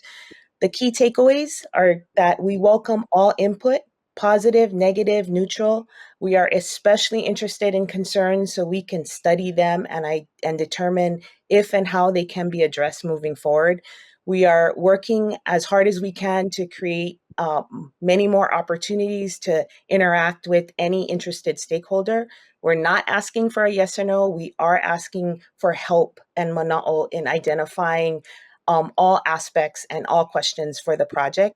And the biggest takeaway that we wanted to share with the neighborhood board is that we will be asking BOEM to move the leasing process from 2028 to 2026. And with that, I thank you and I'm happy to answer any questions. Mahalo nui noi. Thank you and Austin for being here. We are a little pressed on time this evening, so I do want to ask our participants to keep their comments and questions to very brief. The intention of the share out was not to engage in a real extensive conversation. It was just to update us. So this is, as Noelani said, very early in the stages. They've been doing their due diligence to meet with us. And so Mr. Ralston and Mr. Rudelix, if you could keep your comments or question to a very precise question, I'd appreciate it. Can we have a copy of that presentation? Yeah, you will get a copy of the slides sent to you in email. Zoltan? Just curious, 400 to 500 megawatts, how many homes do you anticipate that would power? I need to get back to you on the exact number because I don't want to overinflate the number. Last time I looked, I thought it was 20,000, but I need to double check that. Okay, and my last question is, what do you mean in that one statement in the presentation that the community could have an opportunity to have an ownership share in it? Now, do you mean Waimānalo or do you mean Oahu overall? It's to be determined, quite frankly. Community ownership is a part of the potential outcome of the process. Okay, all right. Thank you. Mahalo. And Noy and Austin have provided their information repeatedly to us, but if we can, Noy just dropped it again in the chat for anyone that might be interested. Rep. Martin, did you have a question? I'll ask offline. Thank you. Okay. Thank you. Zoltan, is there a follow-up? No, I'm trying to get rid of this thingy on there. That. Yeah, if you guys are interested, please reach out to Noy. They made themselves more than available to our community, so do not hesitate to put your voices to their ear. They are more than happy to do so. That's why they're here. Okay, so with that, Noy, Austin, I appreciate your folks' time this evening, and as always, mahalo for your information. Mahalo for coming forth to the community and being present with us. We appreciate it. Mahalo, Chair. All right, gang, we're gonna press on, recognizing 8:54. We have, excuse me, is there any others, residential concerns, public reports?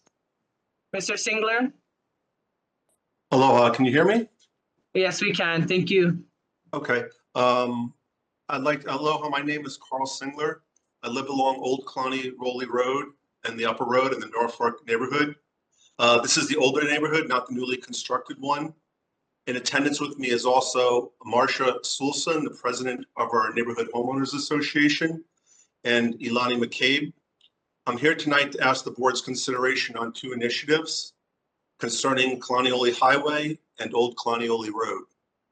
The first is addressing the merge lane on Kalaniʻoli Highway from Kailua heading into Waimānalo, basically moving the merge lane back to or similar to its original location. And the second is for the placement of traffic calming measures on Old Kalaniʻoli Road. So on the Mauka side of Kalaniʻoli Highway, coming from the Poly into Waimānalo, the road merges from two lanes into one. This merge used to be located past the Akomomai Waimānalo sign, more towards the new Town and Country Stables. The merge was moved to its current location sometime before 2012. Here's a Google Earth image of how it currently looks, and you can see the arrow in the middle of the intersection shows one lane, and you pass the Akomomai Waimānalo sign, you see those slashes, and that is where it used to be. If we look at a historical photo of it, there's a historical photo where you can see two arrows coming into the intersection, and then after the intersection, the arrows going towards the new Town and Country Stables, the arrows pointing it into one lane. So you can see the merge where it originally was. The unintended result of moving this merge from its original location to its current location is that during rush hour traffic, people speed through the neighborhood road, trying to cut in front of the majority of people peacefully waiting their turn to merge into Waimānalo. In addition to moving the merge back to its original location, the addition of speed humps could also reduce speeding and accidents and increase the safety and peace of the neighborhood. In conclusion, basically people speed on Old Colonioli Road through the neighborhood to cut in front of auntie and uncle who are waiting in line for their turn to merge into Waimānalo. This is not safe for the neighborhood, and this is not aloha. The good news is that this area of Colonioli Highway is scheduled to be repaved and relined, making this an opportunity to correct this situation. Mahalo nui. Any questions? Did I go too fast, or did I get that across okay? No, I appreciate your time this evening, Mr. Singler, for bringing it to our attention. We certainly are looking forward to engaging with you and figuring out what would be some of the best measures possible to address it coming in. So we invite you to participate in the committee discussion this evening. If there are any questions, we will certainly get them sent over your way. And then I will reach out. I will be reaching out, just so you know, I will be reaching out to the Kailua Neighborhood Board. I'm assuming you've gone to them as well. I went to you guys. We talked to the DOT. Ernie Martin has talked to Esther Kate. I'm sorry. But we have not, and I talked to my neighborhood association. We have not reached the Kailua board because the merge is mostly the Waimānalo people coming through into Waimānalo during rush hour traffic. So I thought it affected you guys the most, even though I'm technically in Kailua, the rush hour traffic's on the way home, and respect is going into your neighborhood. Understood. Okay, I do recommend reaching out to the Kailua. Unfortunately, that particular area does sit in the Kailua Neighborhood Board's perimeter. So we'll definitely want to see some discussion there with Chair Hicks and his team. But we welcome the discussion to take place in committee, and we thank you for making time to be here this evening, for raising your concern with our community. We appreciate it. Mahalo nui. Mahalo. Anyone else from the community with public reports or any of our community concerns? Lulu? Don't know if it's a community, but it's mine on Mahiku. So I live at the very end of Mahiku Place, which is a cul-de-sac area, which is next to the Montevideo Ditch Trail. And we're having problems with the garbage being picked up, which only affects 2 residents because we're at the very end. And part of it is because there is this one cable that I believe we think it belongs to Hawaii Telecom. This cable has fallen down twice already because the garbage truck gets stuck and it pulls it. So they refuse to come down. We've contacted the garbage company. They came and told us they don't have to come down because the cable is too low. But no one replaces the cable, and when they do replace it, they replace it at the same height that causes the problem. So I don't know who I'm supposed to reach out to help us with this. Okay. Well, think about who that might be, and if any of our elected officials have any mana'o, they can share that during their presentation, Lulu. But I appreciate you raising that concern. Yeah, thank you very much. Sanel? Aloha, Chair. Thank you again. Hello, Maeda. This is my 3rd time on. We have a concern that we've reached out to DHHL, DLNR, HPD on our street, Bell Street. We have a boat that has been here almost a year now. It's basically abandoned. It was left here, towed in on a big rig, and now stands on what looks like stilts, right? So one, it's a hazard, but no one from any of the departments will claim jurisdiction. So I guess Ms. Esther is, who else? Yeah, what can be done about this? Because 1, it's an eyesore. 2, it could set precedents for other people to leave their ukana, from outside of our community. So this person who left it is not from Waimānalo, is definitely not from our neighborhood, but somehow has ties to a family member down the road, who at this moment or at this time is unable to get in touch with that family member. So, and they're older, but even they don't know what they could do about it.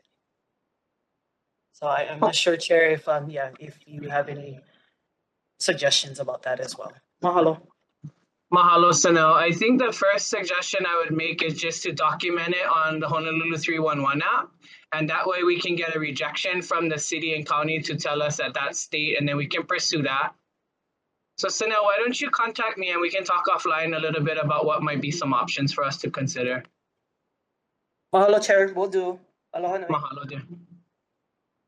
All right, gang, I don't see any other hands up. I appreciate everyone's mana'o this evening. Thank you guys for sharing. We're gonna move on to our elected officials reports, starting with our council member. Council member Kiaina, thank you for your time, ma'am. The time is yours.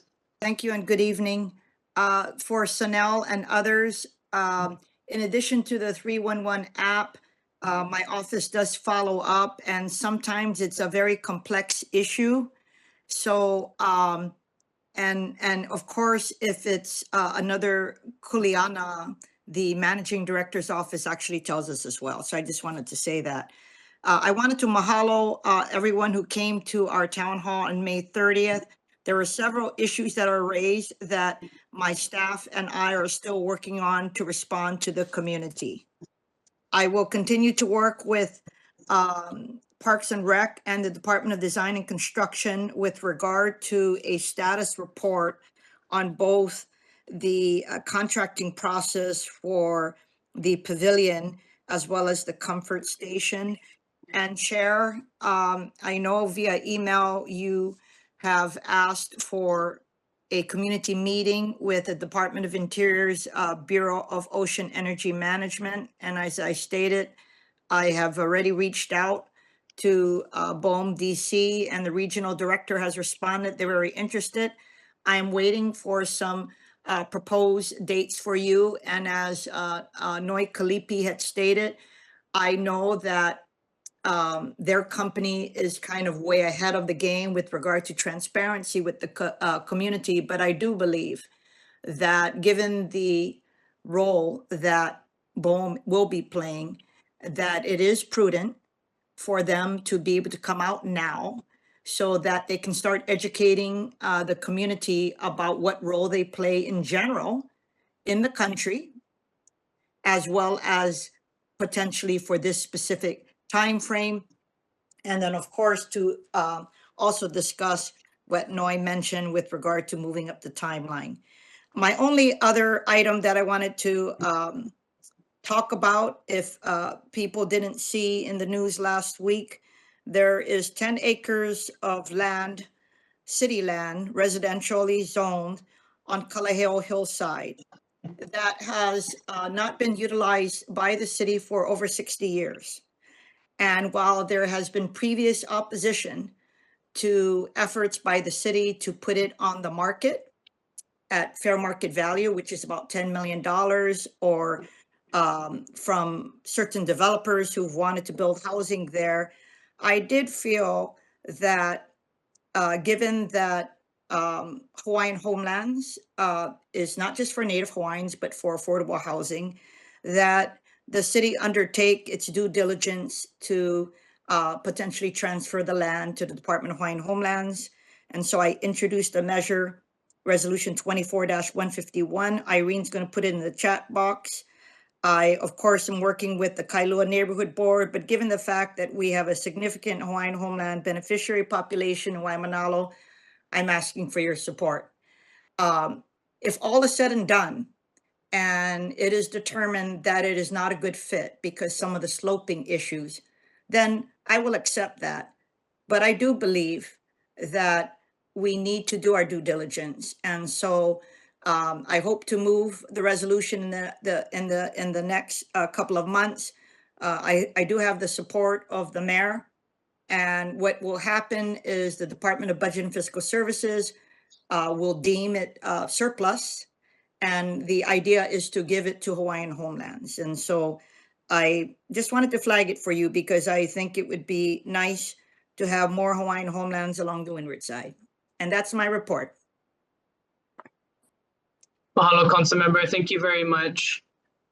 Any questions for the council member at this time from any member of the board? Okay, seeing none. Anyone from the public? All right, seeing none. Council member, is there, I appreciate the information there. Is there any next steps for this proposal, this resolution, an upcoming meeting that we should be aware of? Yes, so what I'll do is I'm creating an email action alert list. I need a reprieve for this month, but I hope to, because we have committee coming up by the ending of the month. So I will kickstart it in July and August. What I did say, this only requires one committee meeting and one full council meeting. I'm pretty sure we have support, right? So what I like to do, because there are a lot of members from Kalaheo Hillside who were concerned, and I said, just out of an abundance of caution, because people would like to have a say in the parameters of the resolution, that I will intentionally hold defer movement out of committee in July so that we can have another hearing in August for more changes, because once it goes to full council, I will likely make no changes. So again, July and August, I will make sure to put everybody on the neighborhood board on an action alert list. For anybody in the community who's listening tonight, please let my office know, and we will put you on our action alert list. Understood. Councilmember, thank you so much for your time. Zoltan, you have a question? Yeah, just a hold on, just a comment regarding this BOEM project. You know, I'm thinking that Waimānalo has always been overlooked. If that windmill project does go through, and if it comes anywhere near Waimānalo, I think we need to really seriously think about Waimānalo getting a benefit out of this, whether it's by reduction of the electric bill perhaps, or some sort of a financial benefit that goes to the community. I'm just really serious about this, that we need to have a lot more input from those folks. Definitely write down your concerns, and when that meeting takes place, Zoltan, share them. Thank you. Absolutely. Thank you, guys. Mahalo, Councilmember. I apologize, gang. I overlooked Chris Salas from HBL. Chris, go ahead and take your time, and then we'll jump right back to our elected officials. My apologies. Thank you. I'll try to keep it super quick. I just wanted to announce 3 events that are happening in Waimānalo. On Saturday, August 17th, we're hosting our 12th annual Backroads Cleanup, where we gather volunteers and host lunch, picnic, as well with going up and picking up trash up the back roads. And then on Sunday, August 25th, the Dick Evans Memorial Road Race will be going around the island of Oahu. And on the tail end, they'll be going through Waimānalo. They'll have a police escort for the front pack, and then individual riders will be slipping through up until around like 1 p.m. Should be less than 100 cyclists, so it's not that many throughout the morning and early afternoon. And then on Sunday, September 29th, is the Honolulu Century Ride, which is the last Sunday of every September, starts and ends at Kapliwani Park in Waikiki. But I'll drop some links in chat and my email if anyone has any questions or concerns. Thank you. I know you in the past have sent out some flyers, so if you do have anything that we can share with the broader community, we'd appreciate that as well. I'll send them over. I appreciate it. Members, if you guys do have any comments or questions for the Hawaii Bicycling League, please reach out to Chris. His email and information will be in the chat. Chris, I apologize on overlooking you earlier. My apologies. Thank you and have a good night. Thank you. Members, we're going to move on. Do we have Senator Chris Lee here this evening? Hearing none, we're going to move on to our state representative, Lisa Martin. Rep. Martin, the time is yours, ma'am. Thank you for being here. Aloha, let me try to figure out how to get my video on.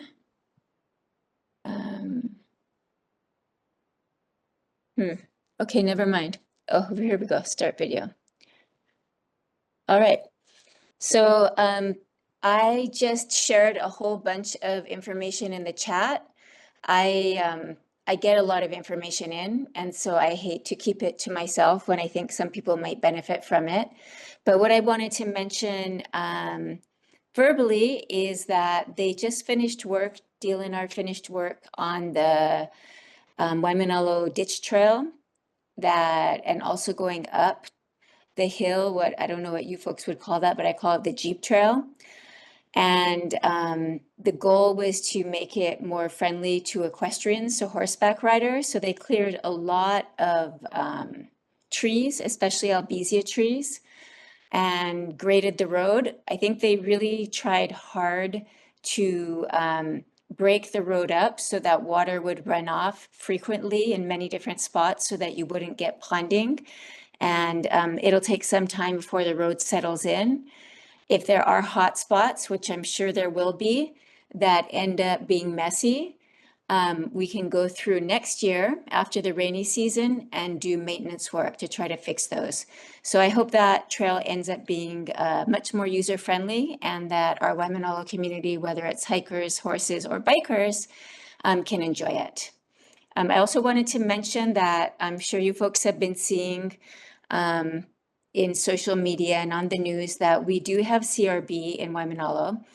And I did, because I have a project, a forestry project in Kailua, and am worried about all the lolu that we have planted, I did have an UH agriculture extension worker come out and teach us how to put netting in the trees to prevent CRB from getting in.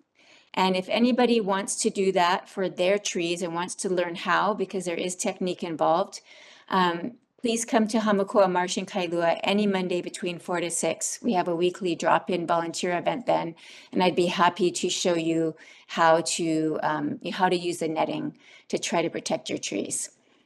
Another thing that's happening I wanted to share, we have a Malamo Ohana meeting in Waimānalo coming up June 28th. This is specifically for people that have had some relationship with the foster care system. So not so much for community members who are generally concerned, but for people that, I know there are so many people in Waimānalo that had direct contact, whether they grew up themselves part of their life in foster care, or whether they were a foster parent, or whether they were a family that had a child who within that family who moved to foster care. They want to hear directly from all of those people to get suggestions to make the system better. And this is something that I have been committed to. This is the bill that I worked on and tried to help pass. And as Human Services Chair, I promise you we will take the information that we get from the community. I did have the chance to go to the first meeting, which was in Waianae.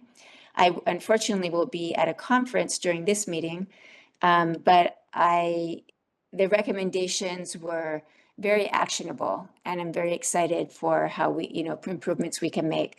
So please share if you know somebody who has had direct contact in one way or another with the foster care system. Please share that event. I also have in the chat the link to a recent meeting about the Waimānalo Beach lot sewer connection.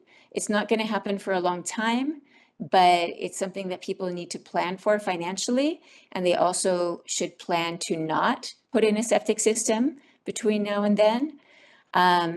Anyways, information was shared. Councilmember Kia Aina and the city waste treatment guys were there sharing information about that, and very useful for the community to plan ahead. There's also free breakfast and lunches at both of our elementary schools to be eaten on site only. The child does not need to be a student of those schools to go and eat there. So if you don't feel like cooking, that is a great opportunity to get your kiki fed. So I hope people will take advantage of that. And then the last thing I posted in the chat is a summer reading program offered with our library system, and a great way to keep kids engaged in the summer. And with that, I'm open to any questions. Mahalo nui, Rep. Martin. We appreciate the work that you're doing. Many members of the board, questions for the rep? Lulu? Mine is about the CRB. I actually got invited by a community member who did similar to what you're going to be doing. And it was very informative, very helpful. But the thing was, again, is how do you get to the tall coconut trees when you don't have the equipment? We learned to use the netting, and then also the pheromone. How do we as a regular person have access to that? For the netting, I don't think you really can use it in the tall coconut trees. Our lolu that we've planted, it's all been in the last 8 years. So with ladders, we can reach the tallest ones with some difficulty. But no, I don't think it's an option for the taller trees. I think for the taller trees, if you want to save them, then I think it would be with the insecticide, the systemic insecticide. And the important thing would be to remove the flowers and the food, because that would be harmful to bees and birds. And that, I think you would hire somebody, a pest control person to do that for you, to inject the tree. And I understand that it lasts about 6 months. So my hope is that within a few years, we'll have a biocontrol. Other varieties of this same beetle are controlled with a virus fairly effectively in South Asia, where it's been around since World War I, at least. It just doesn't work for this variety that we got from Guam. So I hope that by doing temporary measures like the netting or insecticide, we can bide time until there is a better management tool. Well, in this presentation that I went to, they gave us a good tip on creating a certain type of trap for them, but it requires a pheromone. How do we obtain the pheromone? Oh, you can buy it online.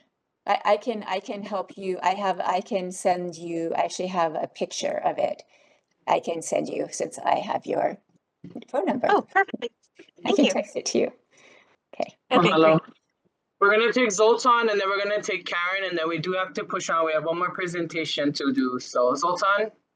Yeah, this has to do with the CRB and Lulu. I'm just wondering why the state ag department or some state agency doesn't come and help these farmers. I mean, Lulu raises bees, so she can't very well spray. And then on top of that, if you have to hire somebody to do the Zoltan, is there a question? What is the question for the rep? Okay, my question is, isn't there any state help for these farmers in order to eradicate or control the CRB? For the question. Yeah, so first I just want to make a small correction. You don't spray the insecticide, it's injected into the tree.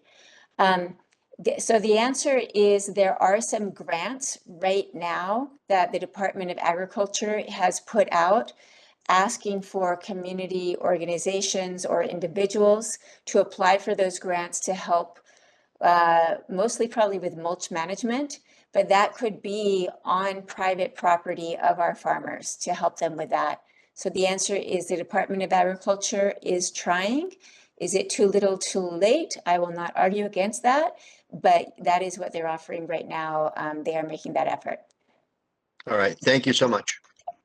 Thanks for the question, and Rep. And we do have the governor's office online as well, so please make a note of that as well, Tony, if you can. Karen, your question for the rep? Yes, I was actually the one who hosted Saddle City hosted the CRB workshop with Alberto and from UH.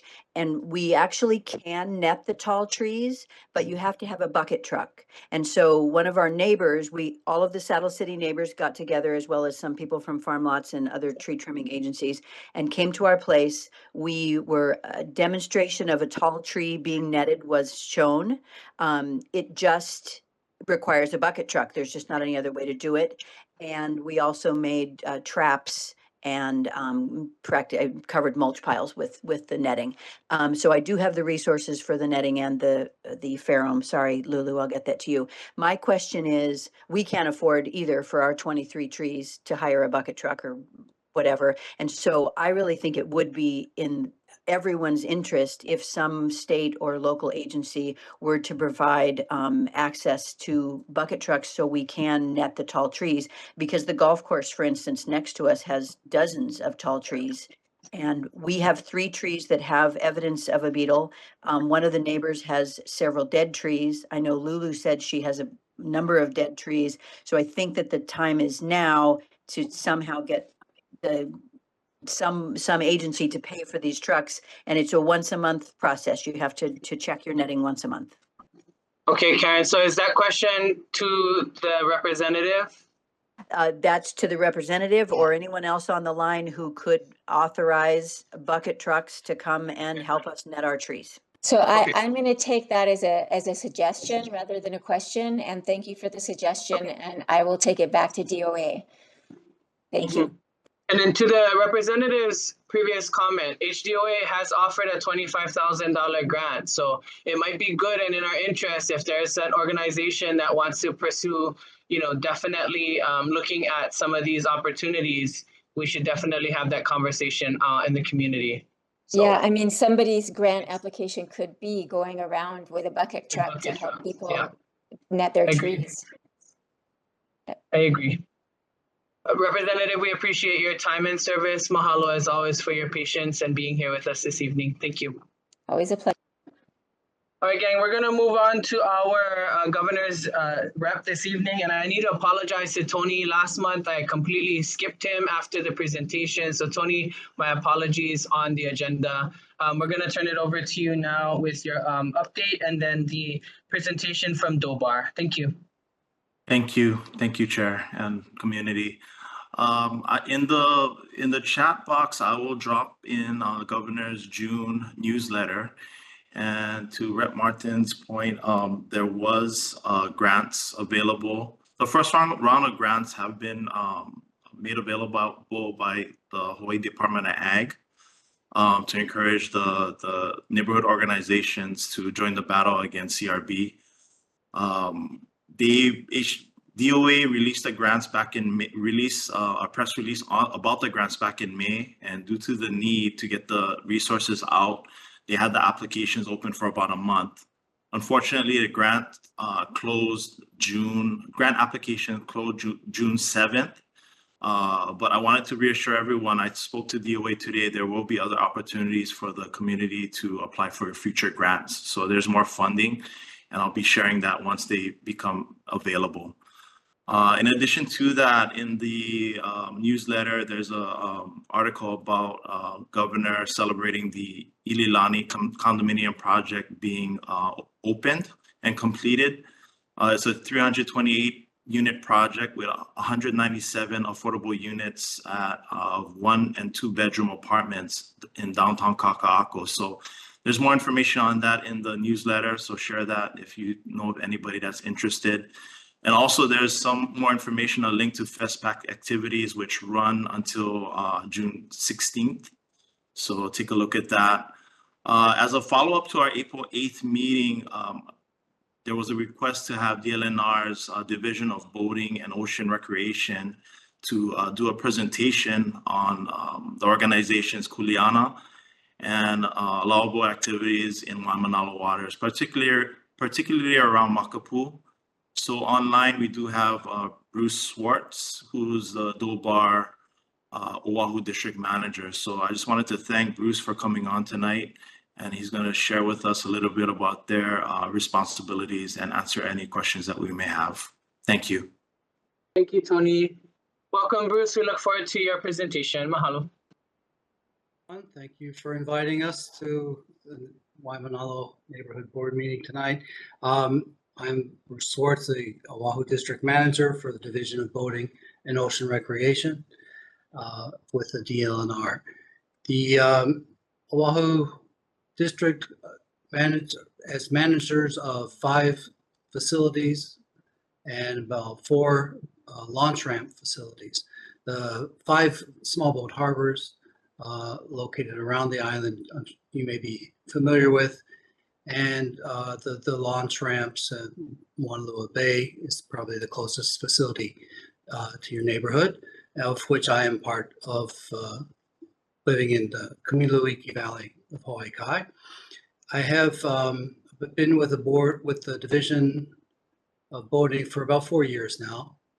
There's originally transferred from the Department of Transportation back in 32 years ago, so 1992.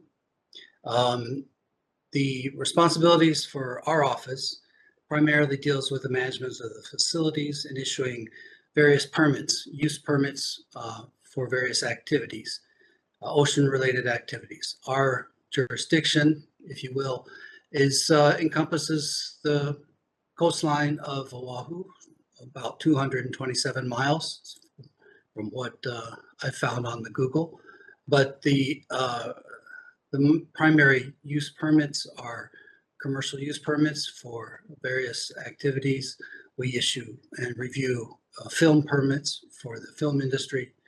We work with events permits for FESPAC, for example, most recently for regattas, for the canoe clubs, various, many events, surf competitions,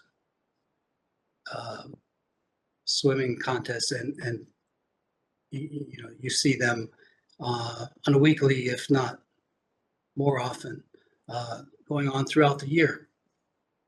The commercial activities continue to be a large part of our responsibility. We accept applications and review the permitting process, working with the city and county, Department of Parks and Recreation, closely with the rules and the ordinances that the county has passed. So there are neighborhood by neighborhood, beach by beach, various complex and sometimes overriding jurisdictions, or overlapping, I should say. And we work together with communities as well as other government agencies. Department of Land and Natural Resources, just in general, there's boating is one of 12 divisions. We work closely with Aquatic Resources and DoCare, the conservation and resource enforcement officers. With that general summary, if you have any questions, I'm happy to do my best to answer them.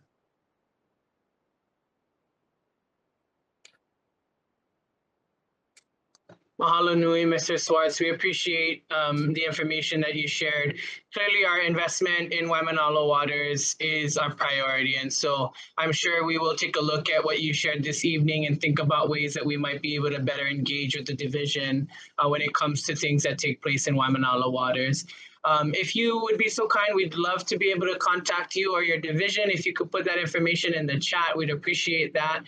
For the sake of time this evening, members, I'm going to ask us to just forward our questions to Mr. Swartz through email so that we can press on through the evening. But we certainly appreciate and really value the information shared and the services that you folks provide to Waimānalo, Mr. Swartz. Thank you very much for being here this evening. My pleasure. Thanks for the invitation. Bye. Bye-bye. Tony, was there anything else that you needed to share? Oh, no, Chair, that was it. Okay. There were several items that I think might be of relevance to the state, especially around the CRB conversation, perhaps even the DHHL conversation that was had earlier by Sanel Poi regarding the abandoned vehicle. If you could make a note of those, then that'd be really appreciated as well. Thank you. Perfect. All right, members, we're going to go ahead and press on. Tony, I appreciate your time and patience in being here. Mr. Swartz, for staying late with us again. Mahalo nui for your folk service. Thank you. Mahalo. We're going to press on. Do we have anyone here from Congresswoman Jill Tokuda's office?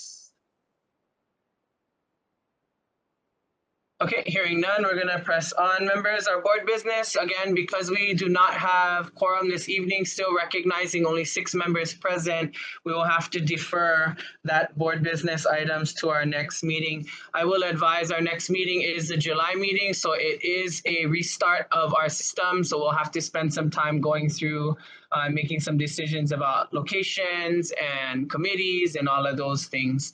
So I just want to make sure everyone is cautioned on that. It tends to be a slow, kind of dragged out process, but it is our reconvening meeting in July. So just an FYI. So we'll go ahead and defer those items on meeting announcements. Is there any neighborhood commission office meeting announcements from you, Rachel? I don't have anything at this time. Okay, Mahalo Neighborhood Commission Office. The Neighborhood Commission is tentatively scheduled for June 24th, 6 p.m. Kapala Mahale, first floor, conference room 153. If you're not signed up to receive their agendas and minutes, please feel free to do so. Moving on to the next Waimānalo Neighborhood Board meeting is scheduled for Tuesday, July 9th. That is going to be our reconvening meeting at 7 p.m. Will be hybrid, and we will have the library available. Correct, Rachel? Yes, so the library will be available for July. Perfect. Mahalo. Education Committee will be this Thursday, the 13th, 5 p.m. Hawaiian Affairs and Natural Resources will follow on Thursday, the 13th. This is a scheduled change, gang. I'm not going to be on island next week, so I apologize for the short notice, but I agendized it to follow the Education Committee on the same day. So if you're able to join us for that 5 p.m., 6:30 p.m. on Thursday, June 13th, we would appreciate your time there. Parks and Rec will be on June 17th, Monday, 7 p.m.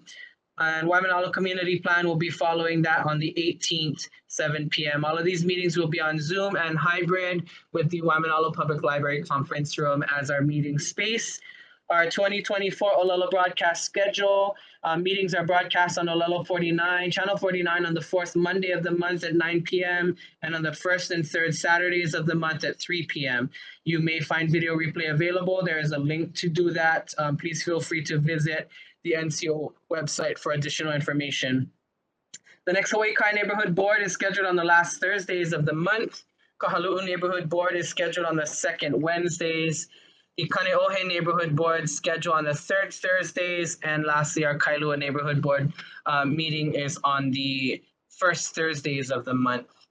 With that being said, members, that brings us to the close of our meeting. Did I miss anybody this month?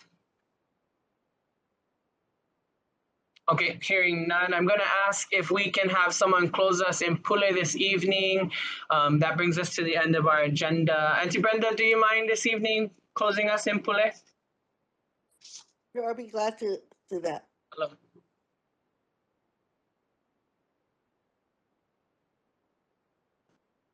Shekua, we thank you that you love Waimānalo. We ask for your wisdom, for your hand to help us to do what is best for the residents here, for the Aina.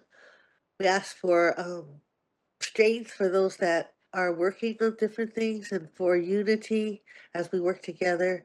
Lord, we thank you for this board, and we ask that you would give us everything that we need so that Waimānalo would be the best place ever. In your name we pray. Amen.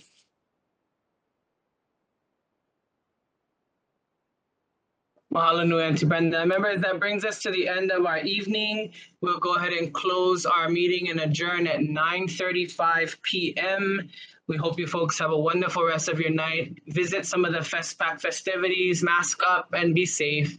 Take care and be well. Awi ho kako. Mahalo nui to you all.